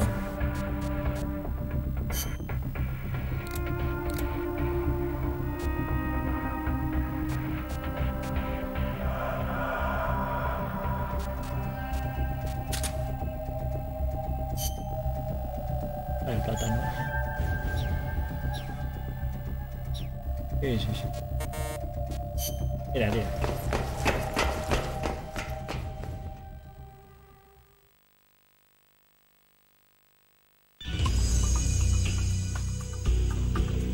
Welcome to the shooting range. Just a place for a little target practice, huh? When you're done, head over to the exit.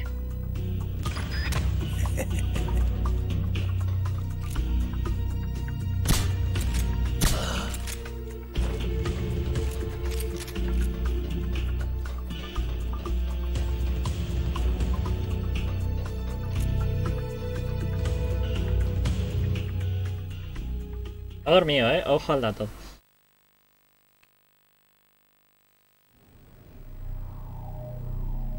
Big boss!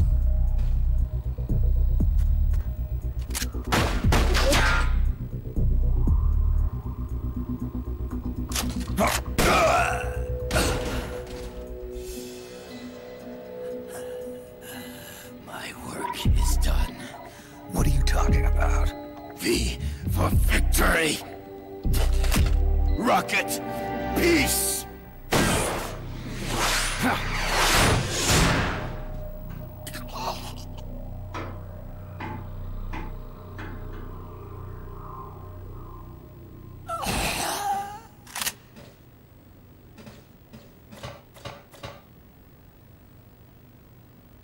Kaz, I found Zadornov.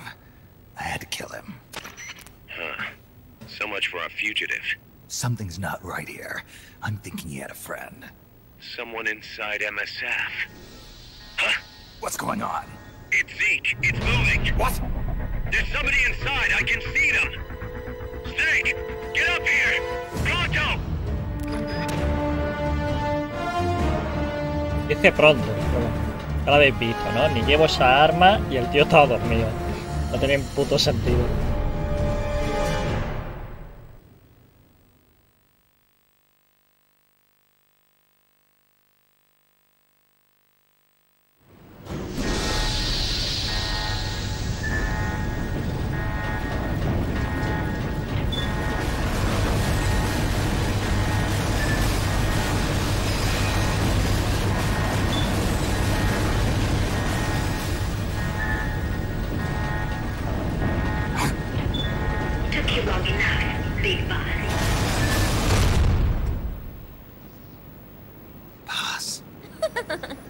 Get down from there before you hurt somebody. Maybe I want to hurt somebody.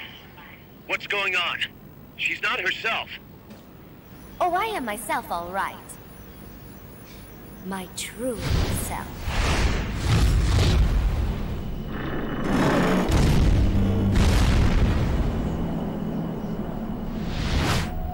Kaz, shut that thing down. I can't! The controls aren't responding! Then how's it moving?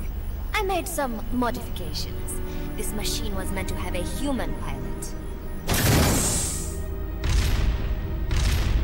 Modifications? Paz, what are you... Never thought I'd be into machines, huh? Then Zadornov's escape was a diversion. Paz, what are you doing? I'm taking it back. Taking it back? Where? To our leaders. To Cypher. Cypher? This weapon is Cypher's creation. Pause! Get down from there! Do not call me that. I am Pacifica Ocean.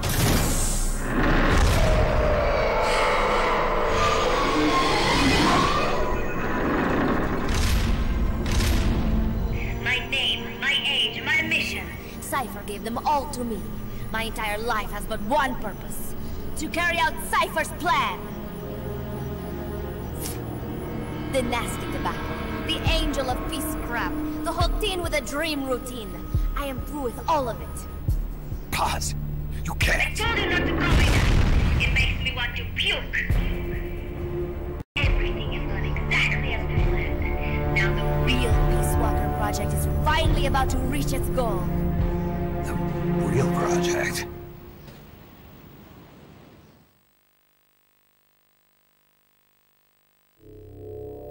Once upon a time, there were two young men who idolized a hero called the Boss. One day, they suddenly lost the point of origin. This Cypher, that was like a mother to them. Unable to come to terms with their sorrow, they each decided to carry on the will of their hero. But they could not agree on what that meant. In the end, they became bitter enemies, and the Zero from which they both started was split into two. And you have been on the wrong path ever since. There is no happily ever after waiting for you in the end, unless you obey the will of Cypher. Where does an army without borders call home? A state without borders, of course. A world without borders. A world without borders. The Cold War order is about to collapse. The age of electronic intelligence is about to begin. The NSA, CSS, NRO, DIA, etc., etc. The intelligence community that is long bickered amongst itself will be united in a world governed by electrons. Cypher will gather all information, watching over the world and guiding the will of its people, all while they remain blissfully unaware. There will be no one to oppose them. For the first time, the world will be ruled by a single will. Until the new order is in place, you and your army will be the force that protects it. You will be Cypher's deterrent, pulling the wool over the eyes of the old order with your charisma and military prowess. Accept our offer, and we will allow you to retain control of MSF and Zeke. That's an offer. The boss threw down her gun, and with it, her life's calling. You, her disciple, have never been able to do that. You are too afraid to let go. I was made to fight. I am a gun. Is that so? Then what do you call this? Is it a gun too? You are a lousy liar. Admit it. This thing is a monstrosity. A product of your own fear. But not Cypher. Cypher thought of something different. Cypher's going to control guns. Control guns? That is right. Not deter. Control. It is the ultimate approach to the illusion of peace. Control power. You're gonna be disappointed. Then we are done. Thank you for playing. Better luck next time. The offer Is rescinded. And now the ultimatum. Zeke is already in nuclear strike mode. What? I'm taking the weapon you built and using it to launch a nuclear strike on the east coast of the United States. You're insane. What are you after? But wait, here is your consolation prize. We are about to show the world just how dangerous a gang of outlaws, an army without borders can be. You and your men will become pariahs, and you will be wiped off the face of the earth. Rather than heroes, you will be seen as a well-armed extremist cult prone to indiscriminate outbursts of nuclear aggression. You will give rise to a new world order, an age of deterrence defined by its fear of extremist cult influence. Do you like the picture I am painting? Big boss. When all is said and done, peace is nothing but a fantasy. A game is a game. You either win or you lose. All you can do is fight. Stop me if you can. The peace sign is the V of victory. Say, peace.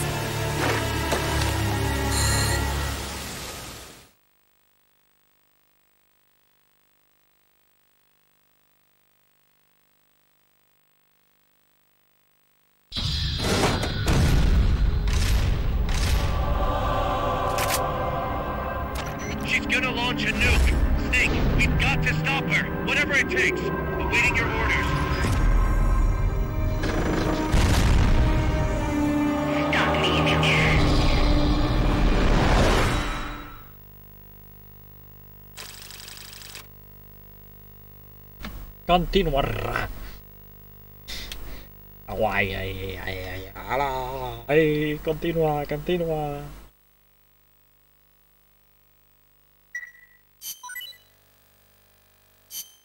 Igual, no hay nada nuevo, pues selección de base y tal. Bueno, señores, estamos a punto de acabar.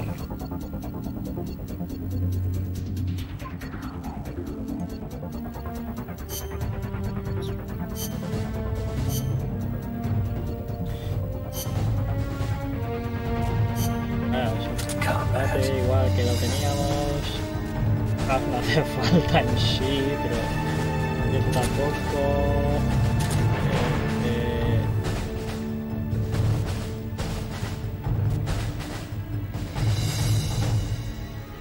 La fruta no tiene ningún puto sentido.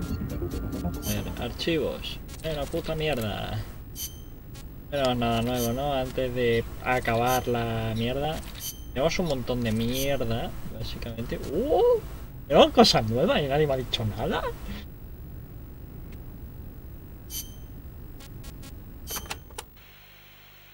I gotta say, I'm surprised you helped us arm Metal Gear with nukes. What of it? Don't get me wrong, I'm grateful and all, but you sure about this?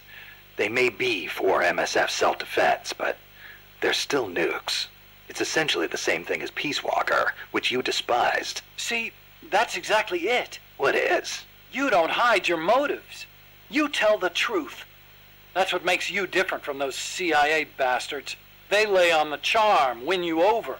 And then, when things get hairy, they turn their backs on you. I'm just telling it like it is. Which is why I get the feeling that you wouldn't be stupid enough to use them. Okay, I'll come out and say it. I trust you. You give me too much credit. You think so? Besides, there's more uses for bipedal locomotion technology than weapons. We make it small enough, and it could have applications in robotics and prosthetic limbs. Maybe one day I'll even be able to walk. Nice thought. I want to stand on my own feet, be master of my own fate, and I'll use your strength to help me do it. If you don't mind, of course. Nah, it's a fair enough deal. Thanks. People can change, I know. But I trust you, Snake. I trust you to be the guy I know now.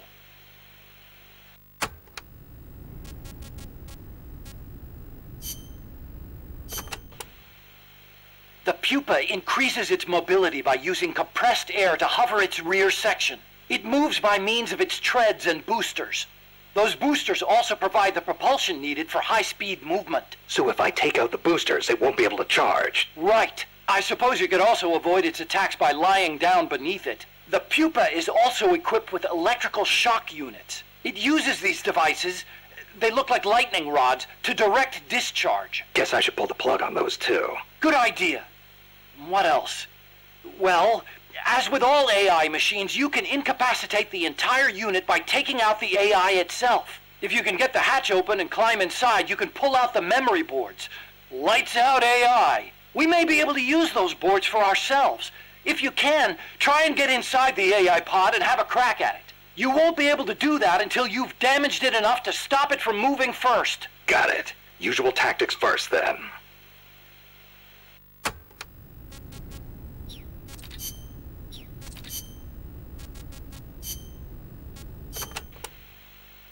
How's the Zeke AI different from Peace Walker's? Zeke's AI isn't a replica of the human thought process. It isn't programmed to make decisions about nuclear retaliation. On the other hand, it is capable of highly independent action in combat when given orders from a pilot. It can protect infantry, destroy the enemy, and, if ordered... launch a nuke. Let us hope it never comes to that. My sentiments exactly.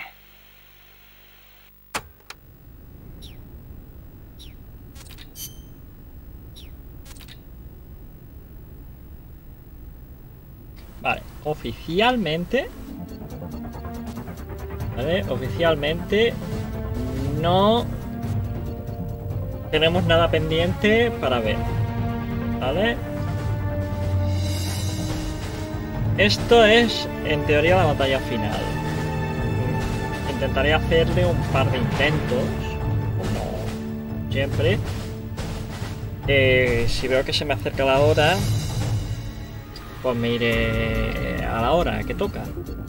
Yo tengo que cenar, tengo que mirar mis cosas y tengo que hacer mis cosas. Pues vale, vamos allá.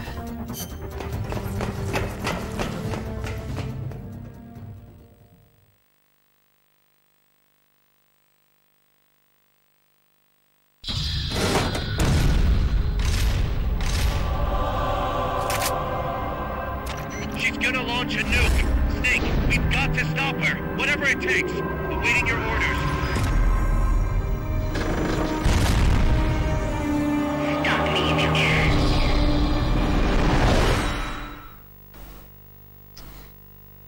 Bueno, vamos para allá.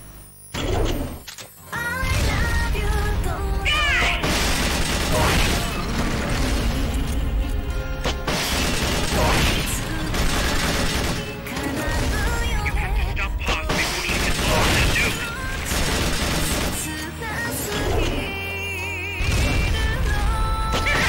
Activated the hatches up on deck. You can use them as cover so long as they're open. Cago.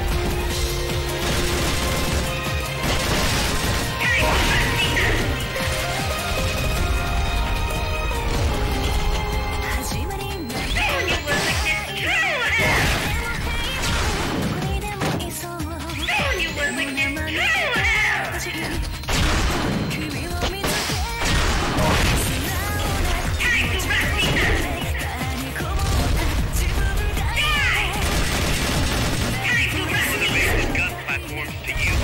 The control panel is on the edge of the deck.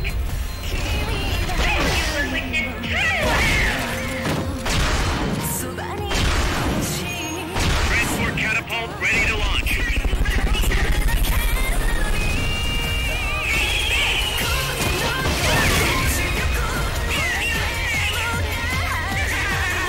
Strike request acknowledged. Need you to tag the target directly. First, make sure you're safe by pressing up against the wall.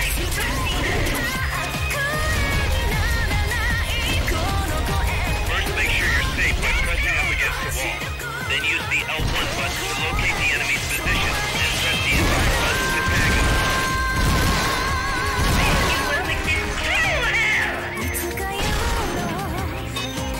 Do you have a target or not?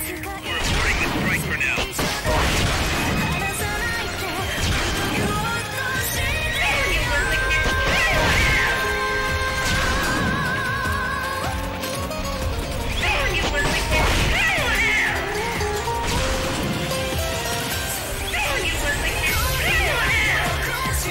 ammo. Wait for it to reload.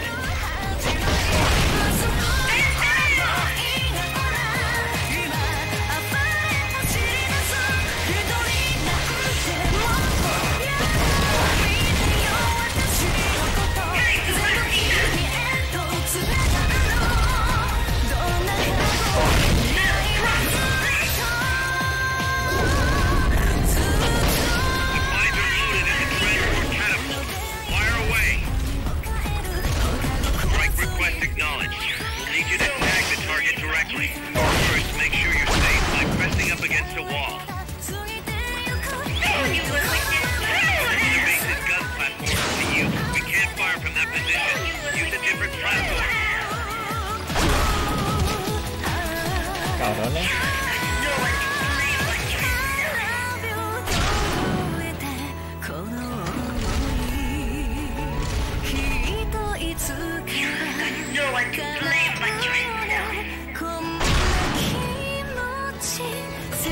wrap these up.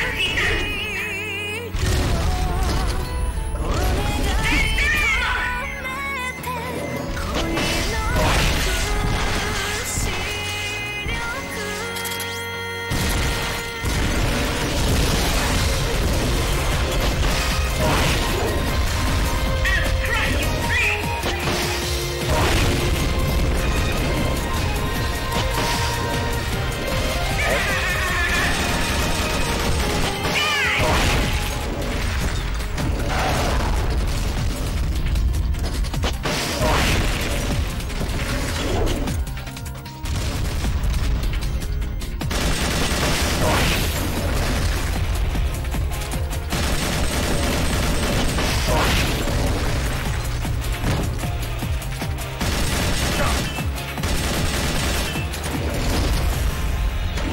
faltan armas.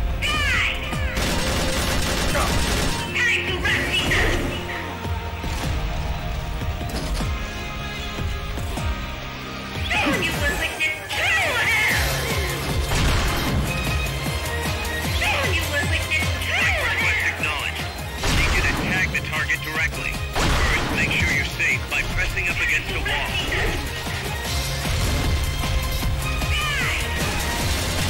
First, make sure you're safe by pressing up against the wall. Then use the L1 button to locate the enemy's position with other bases gun platforms to use. The control panel is on the edge of the deck. Locked on target. Fire! Qué malo que es, coño.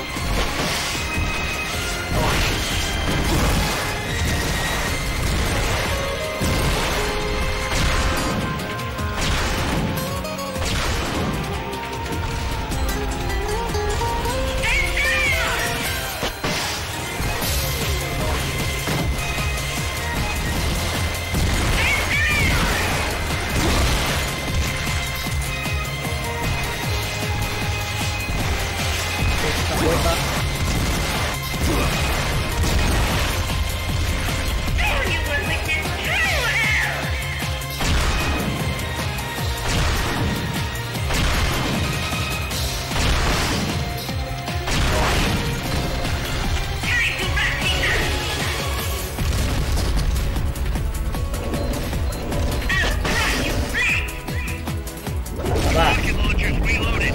Let them have it.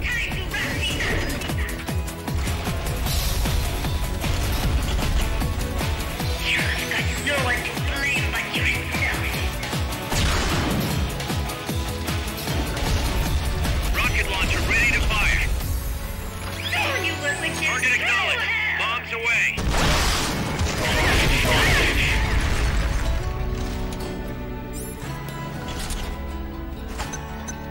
They've okayed the request for support. They're sending out a cardboard box as we speak.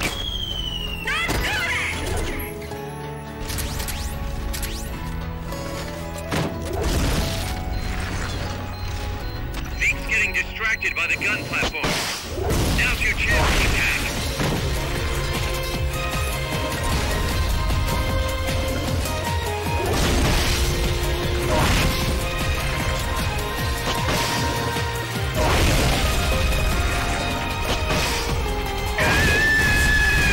Ya, la primera.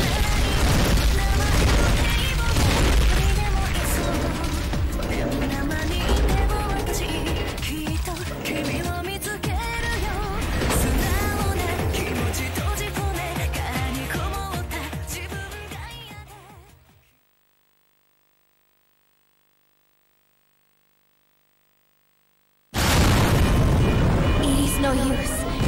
Zeke is out of my control. This is where it ends.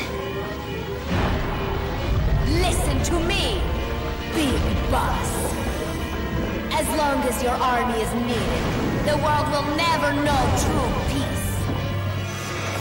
The peace you know will be fleeting, illusory. They will use you, disgrace you, and then finally discard you like they would a cancer to society. This is the path you have chosen.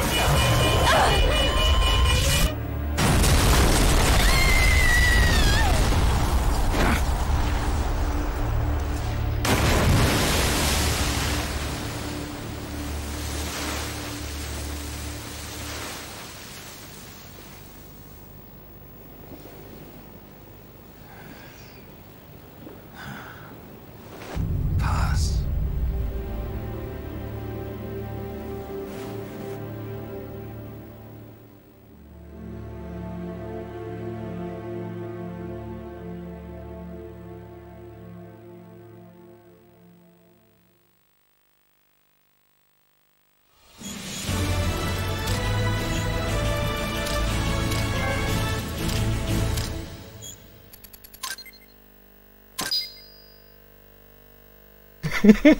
Me meo de la risa.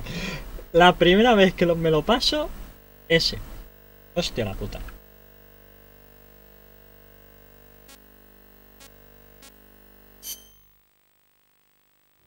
Who would have thought that little girl was working against us? Tell me about it. She had everybody fooled, me included. Can't believe I didn't pick up on anything. Snake, there's no point in beating yourself up over the past. But hey, maybe you should put in some practice against Zeke in case this sort of thing ever happens again. In any case, I need to go talk to Dr. Strangelove. Zeke still isn't ready. Huey!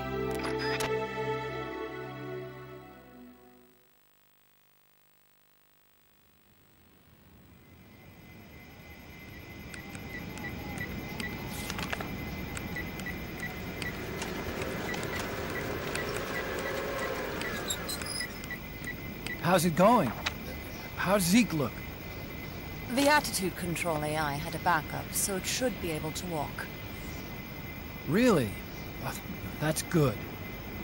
Beyond that, it's up to the creator. Stop! Don't come any closer, Doctor. There's something I've been meaning to ask you. Do you despise me? Doctor, are you asking me out? No, not at all. No? Pity. Because I've just had my heart broken by someone else. What? I only like those who can stand on their own. If you fancy me, then come walk with me. Who knows what miracles might happen. Love is blind after all.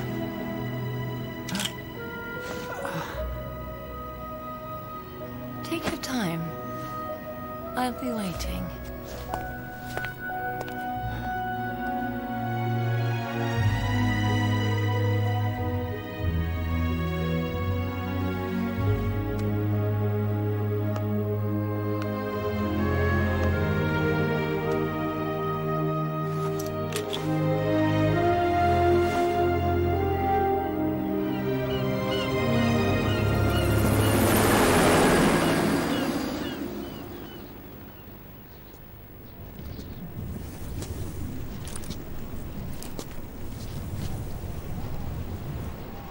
Snake!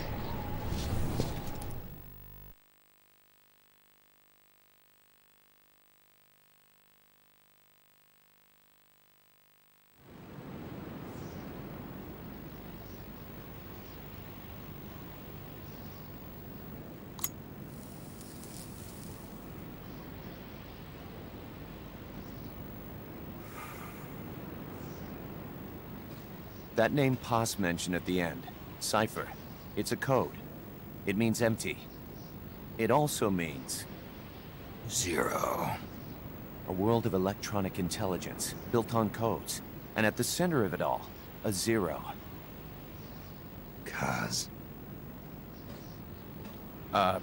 Look, boss. I owe you an apology. Hear me out, okay? Sure. I knew Paz and the Professor. I knew who they really were all along. I used them. I suppose you were the one that brought them to Columbia in the first place, huh? Guilty as charged. Paz wasn't just CIA, you know. She was working for the KGB, too. And for this Cipher group. In other words, she was a triple agent. You knew all of this? Wait, let me finish. Listen.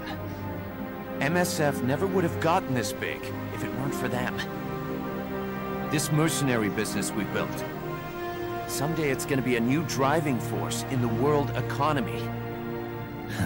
Is that your goal all along? The Cold War's not gonna last forever. Sooner or later it's gonna give way to an era of regional conflicts and terrorism. A paradigm shift from counter-communism to counter-terrorism.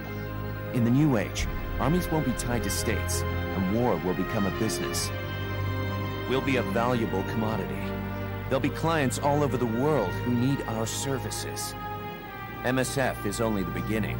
What we're creating here is a revolution in itself. Am I right? It's not going to be that easy. What do you mean? This whole Peace Walker thing has left our mark on the history of the Old Order. We've put ourselves on the radar of intelligence agencies and governments east and west. The whole world probably knows about us now. Including that Cypher outfit. We've let ourselves interfere with the times, with the Cold War system of deterrence. We're an army without a flag. We weren't supposed to take sides in international affairs, but we did. I see your point. So what happens to us now? We'll be hunted. Not everybody's gonna be happy with us, huh? You're damn right. We upset the global military balance of power. And these people would rather our army without borders not exist at all? They're gonna come knocking real soon. There's no turning back now. We're a wrench in the old system of deterrence. As long as the times refuse to change, we're gonna make a hell of a racket. Then who are we gonna fight? The establishment. Anybody who tries to restore the old balance wants to snuff us out of existence. Which establishment? It won't be a particular country or ideology that hunts us. Who then? We are gonna be fighting the biggest beast of all. The Times. 10 years ago, the Times rejected the boss and killed her. And now, we're the ones being tested. Will the Times erase us? Or work with us? It's gonna be a lonely battle. No good or evil. No winners or losers. Business will have to wait. The question we have to ask ourselves now is, can we survive long enough to see the 21st century? I'm with you, boss. We'll see how it turns out, together.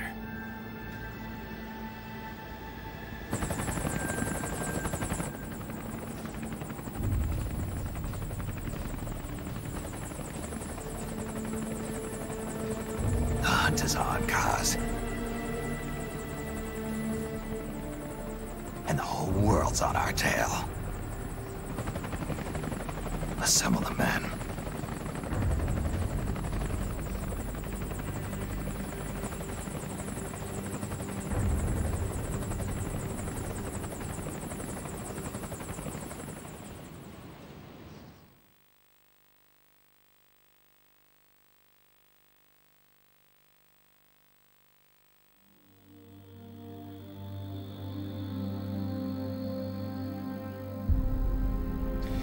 Bueno, ahora mismo ya básicamente esto es lo que nos queda ya de Metal Gear Solid Peace Walker, que sería escuchar las últimas cintas, si es que se dan desbloqueado, si no pues jugar otro ratito para desbloquear algunas. Quedan las cintas finales de 100%, cosa evidentemente yo no me voy a matar a hacer 100%, básicamente. 100% es pasártelo en ese todo, ¿vale? Todo, incluidas las misiones opcionales. Yo sinceramente paso por completo, ¿vale?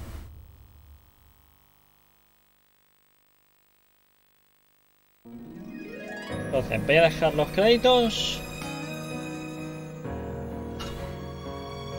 Y de momento por hoy ya estará bien, por lo menos para mí ya está bien.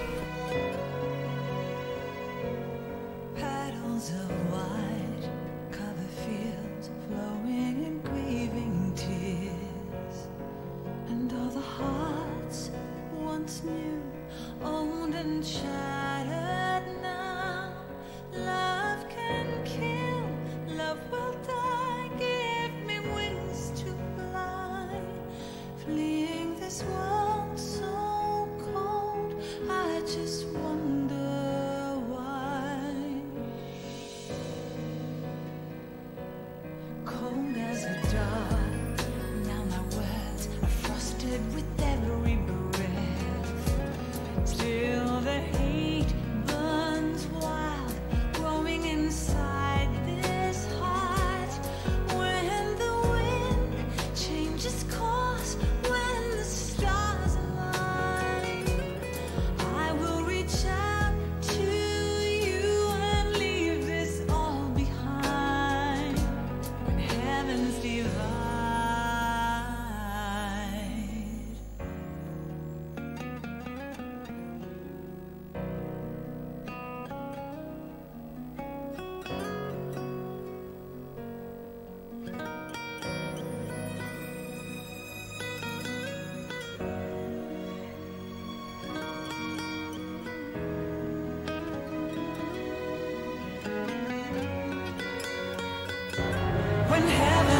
divide, I will see the choices within my hands.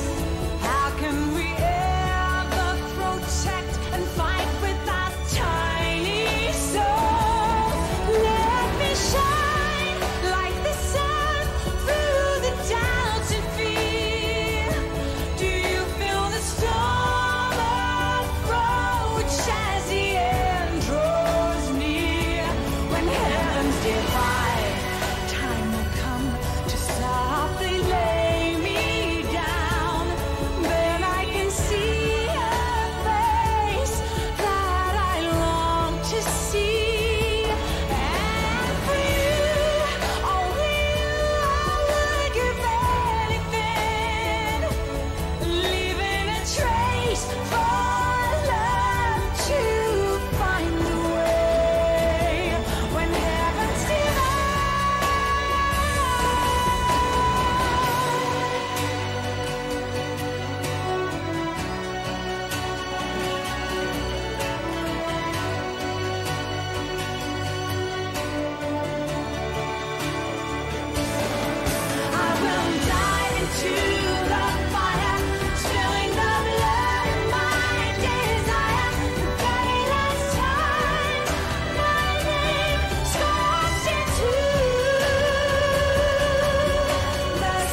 We will forsake our countries.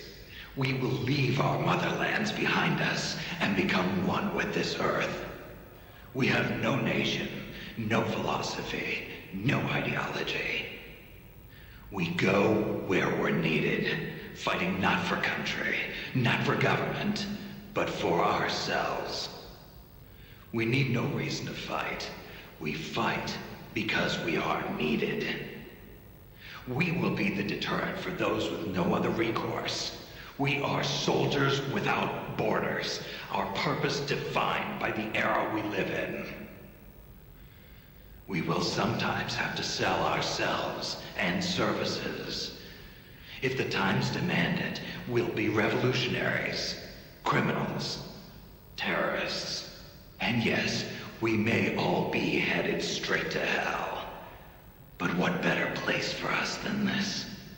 It is our only home, our heaven, and our hell. This is outer heaven.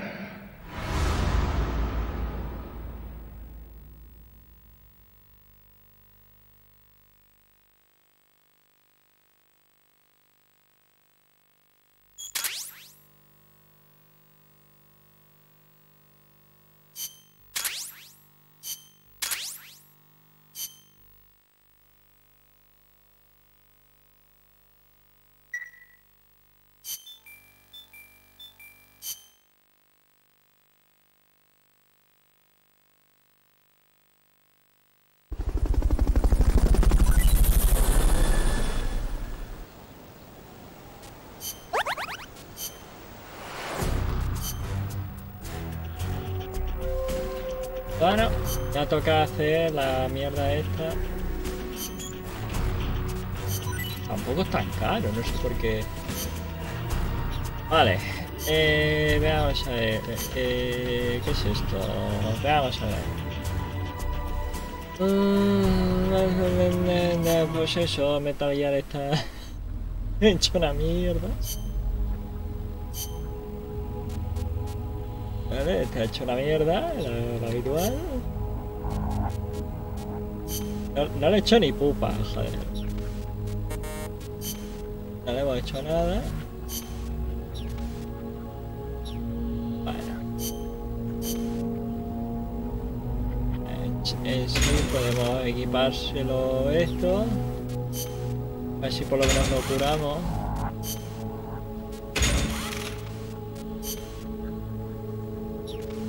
Hay más maneras, piezas opcionales. Vale, como ahora la utilizaremos ya para las misiones extras, literalmente. Vaya, ahora sí que mola. Vale, destruir, vale.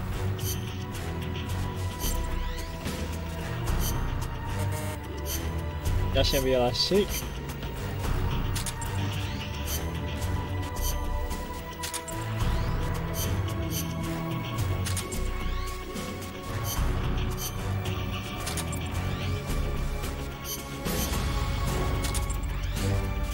Ya tenemos aquí a un par de muestras.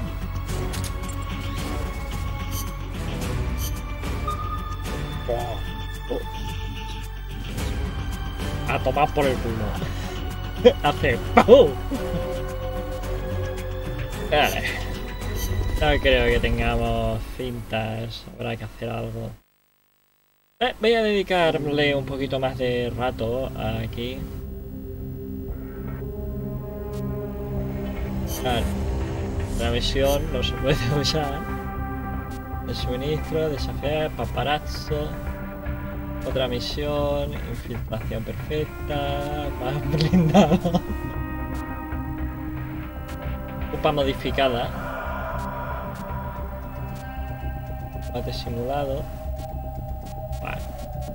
Esta de Ocupa ya tiene 5 calaveras y en rojo. O sea, ahí te mueres, literal. Vale, no sé, vamos a ver qué hay por aquí, a ver. Que no hayamos hecho viejo. Tenemos que hacer algo.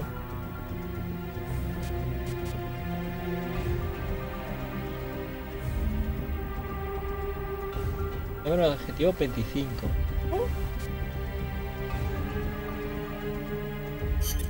Commencing mission.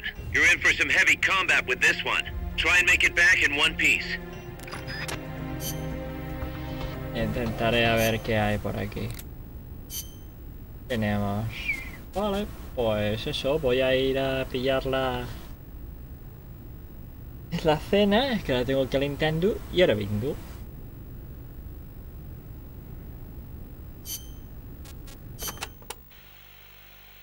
Remember that habit Paz had, Snake? How she always had her index finger on her upper lip like this? Yeah. It bugged me ever since we first met her.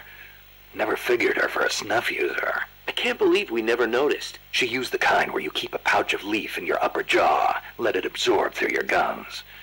She might not have been used to it. Probably used her finger to keep it in place.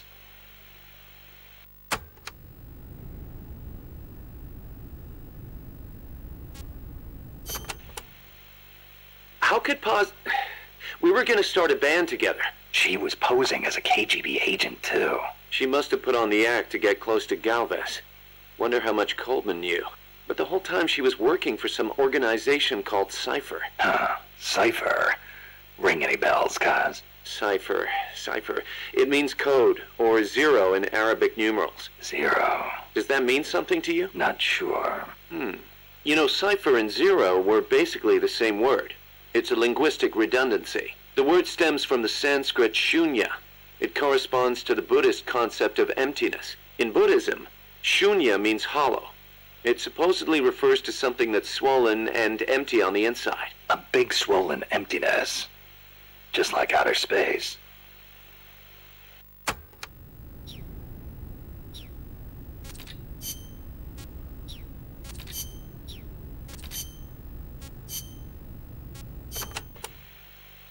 Chico, I heard you saw Paz trying to sabotage Zeke before she activated.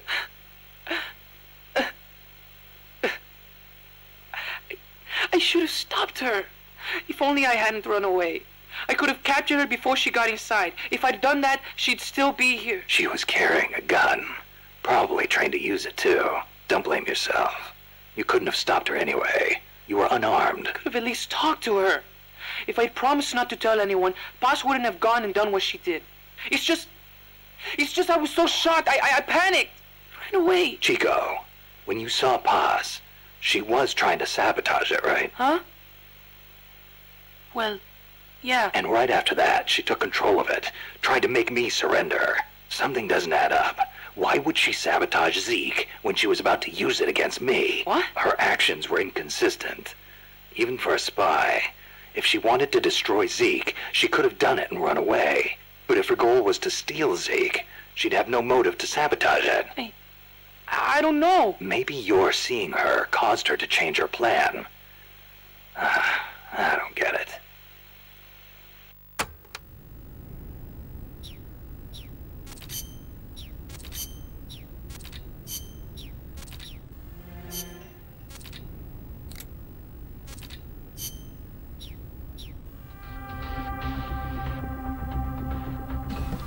Pues nada, pues todavía no he terminado aquí de preparar aquí esto. Bueno, pues nada, joder. Bueno.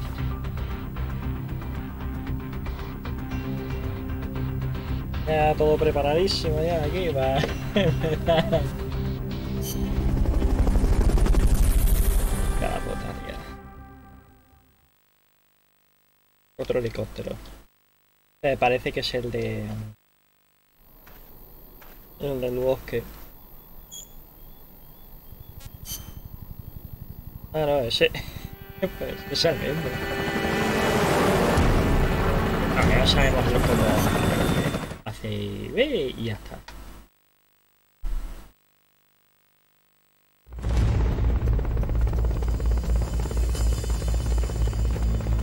Forget about the chopper for now. Just take out the troops. They're trying to find you. Make sure they don't.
Eso.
hijos la puta.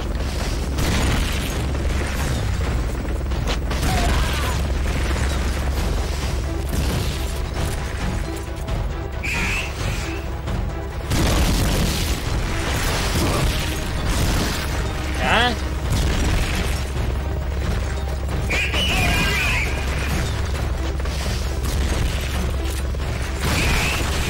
Hace ya.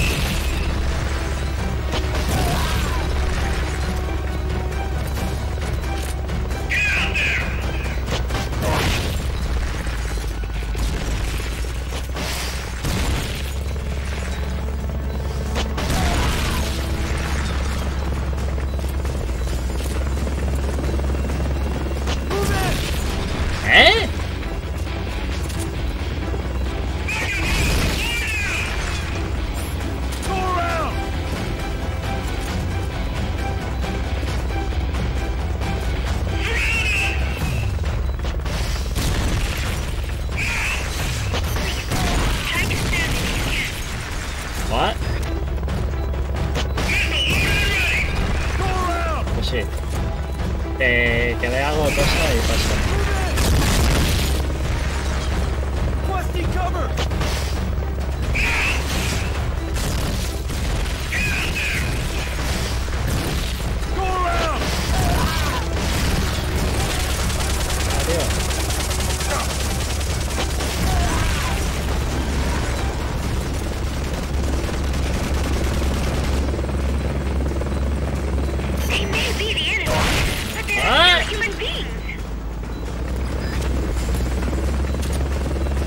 ya le doy a todos lados. Vamos. Joder, más cerca.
Dime que me van a dar más cinta, eso que puedo ir cenando.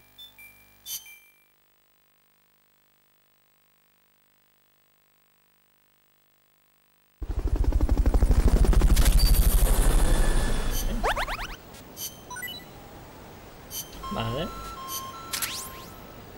La enfermería.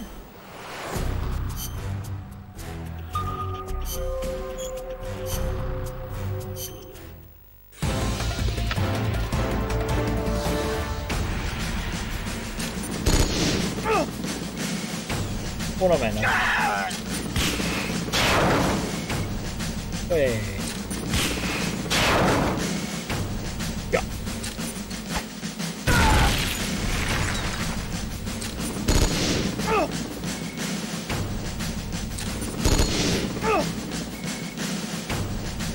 A ver, toca a mí, ¿no?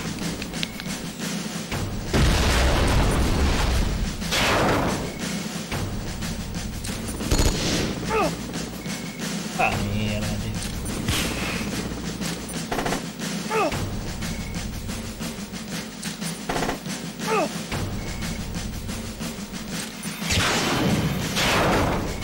Ah, por culo.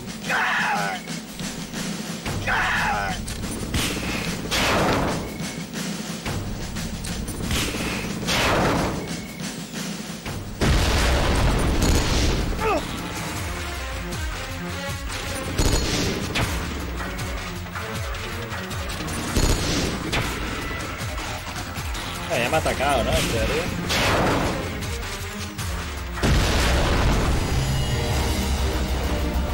Yo creo que sí, solo.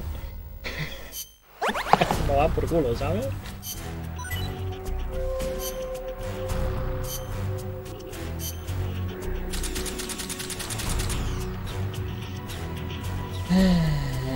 Bueno, en principio ya no me quedaba nada más.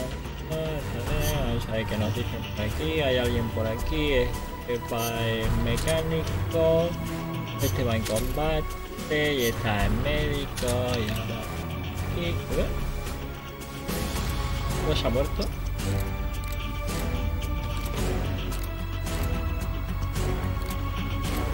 Vale. You're fired. Vale. Que lo reparen ya. Joder, el cañón hace 20.000 de daño.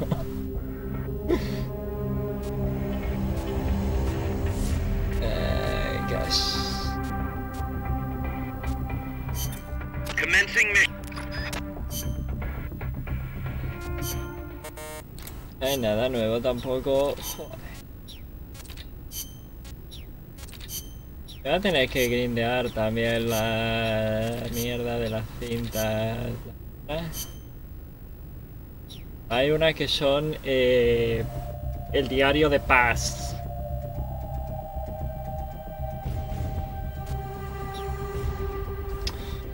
La joda es que voy a tener que matar a la peña y tal. O sea, voy a tener que ir a hacer las misiones super extras.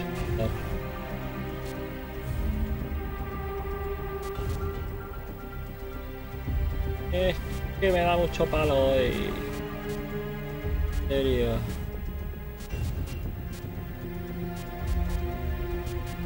Combate contra el tanque.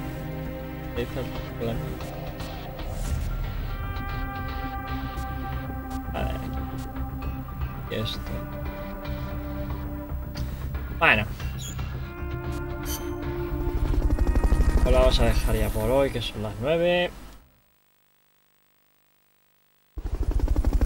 Que deja todo cojadito de esas cosas.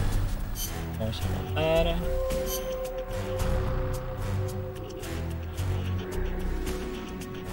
Y nos vamos a ver el próximo día.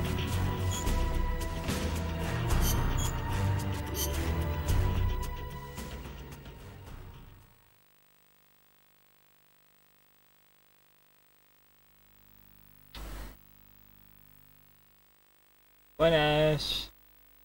Es que vienes cuando me voy, hija mía.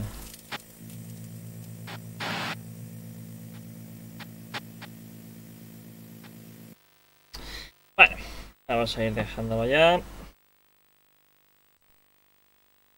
Falta grindear un poquito, seguramente haré alguna misión extra todavía en directo, pero bueno. Falta muy poquito, ya no hemos pasado los segundos créditos, así que... Pues muy bien. Ahora vamos a poner de nuevo la cámara para la peña que quiere cámara. ¡Oh! Vamos a ver el chat. ¡Ajú! ¿Qué tal, peña? ¡Ah! Bueno. Pues ya está. Seguramente mañana volveremos a tener streaming.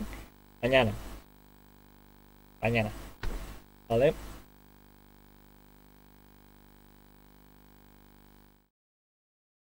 Me he equivocado.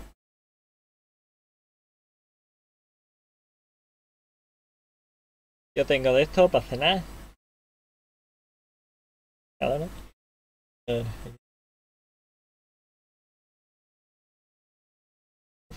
¿Qué pollo? ¿No has pedido pollo?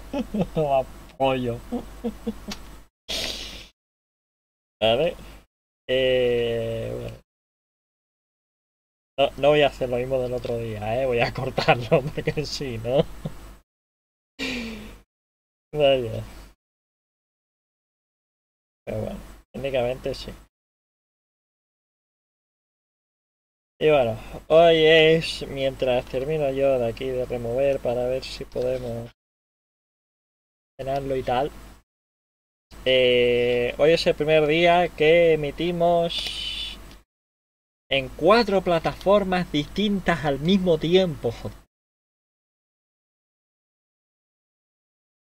4, no hay menos. 4 diferentes. Pero bueno.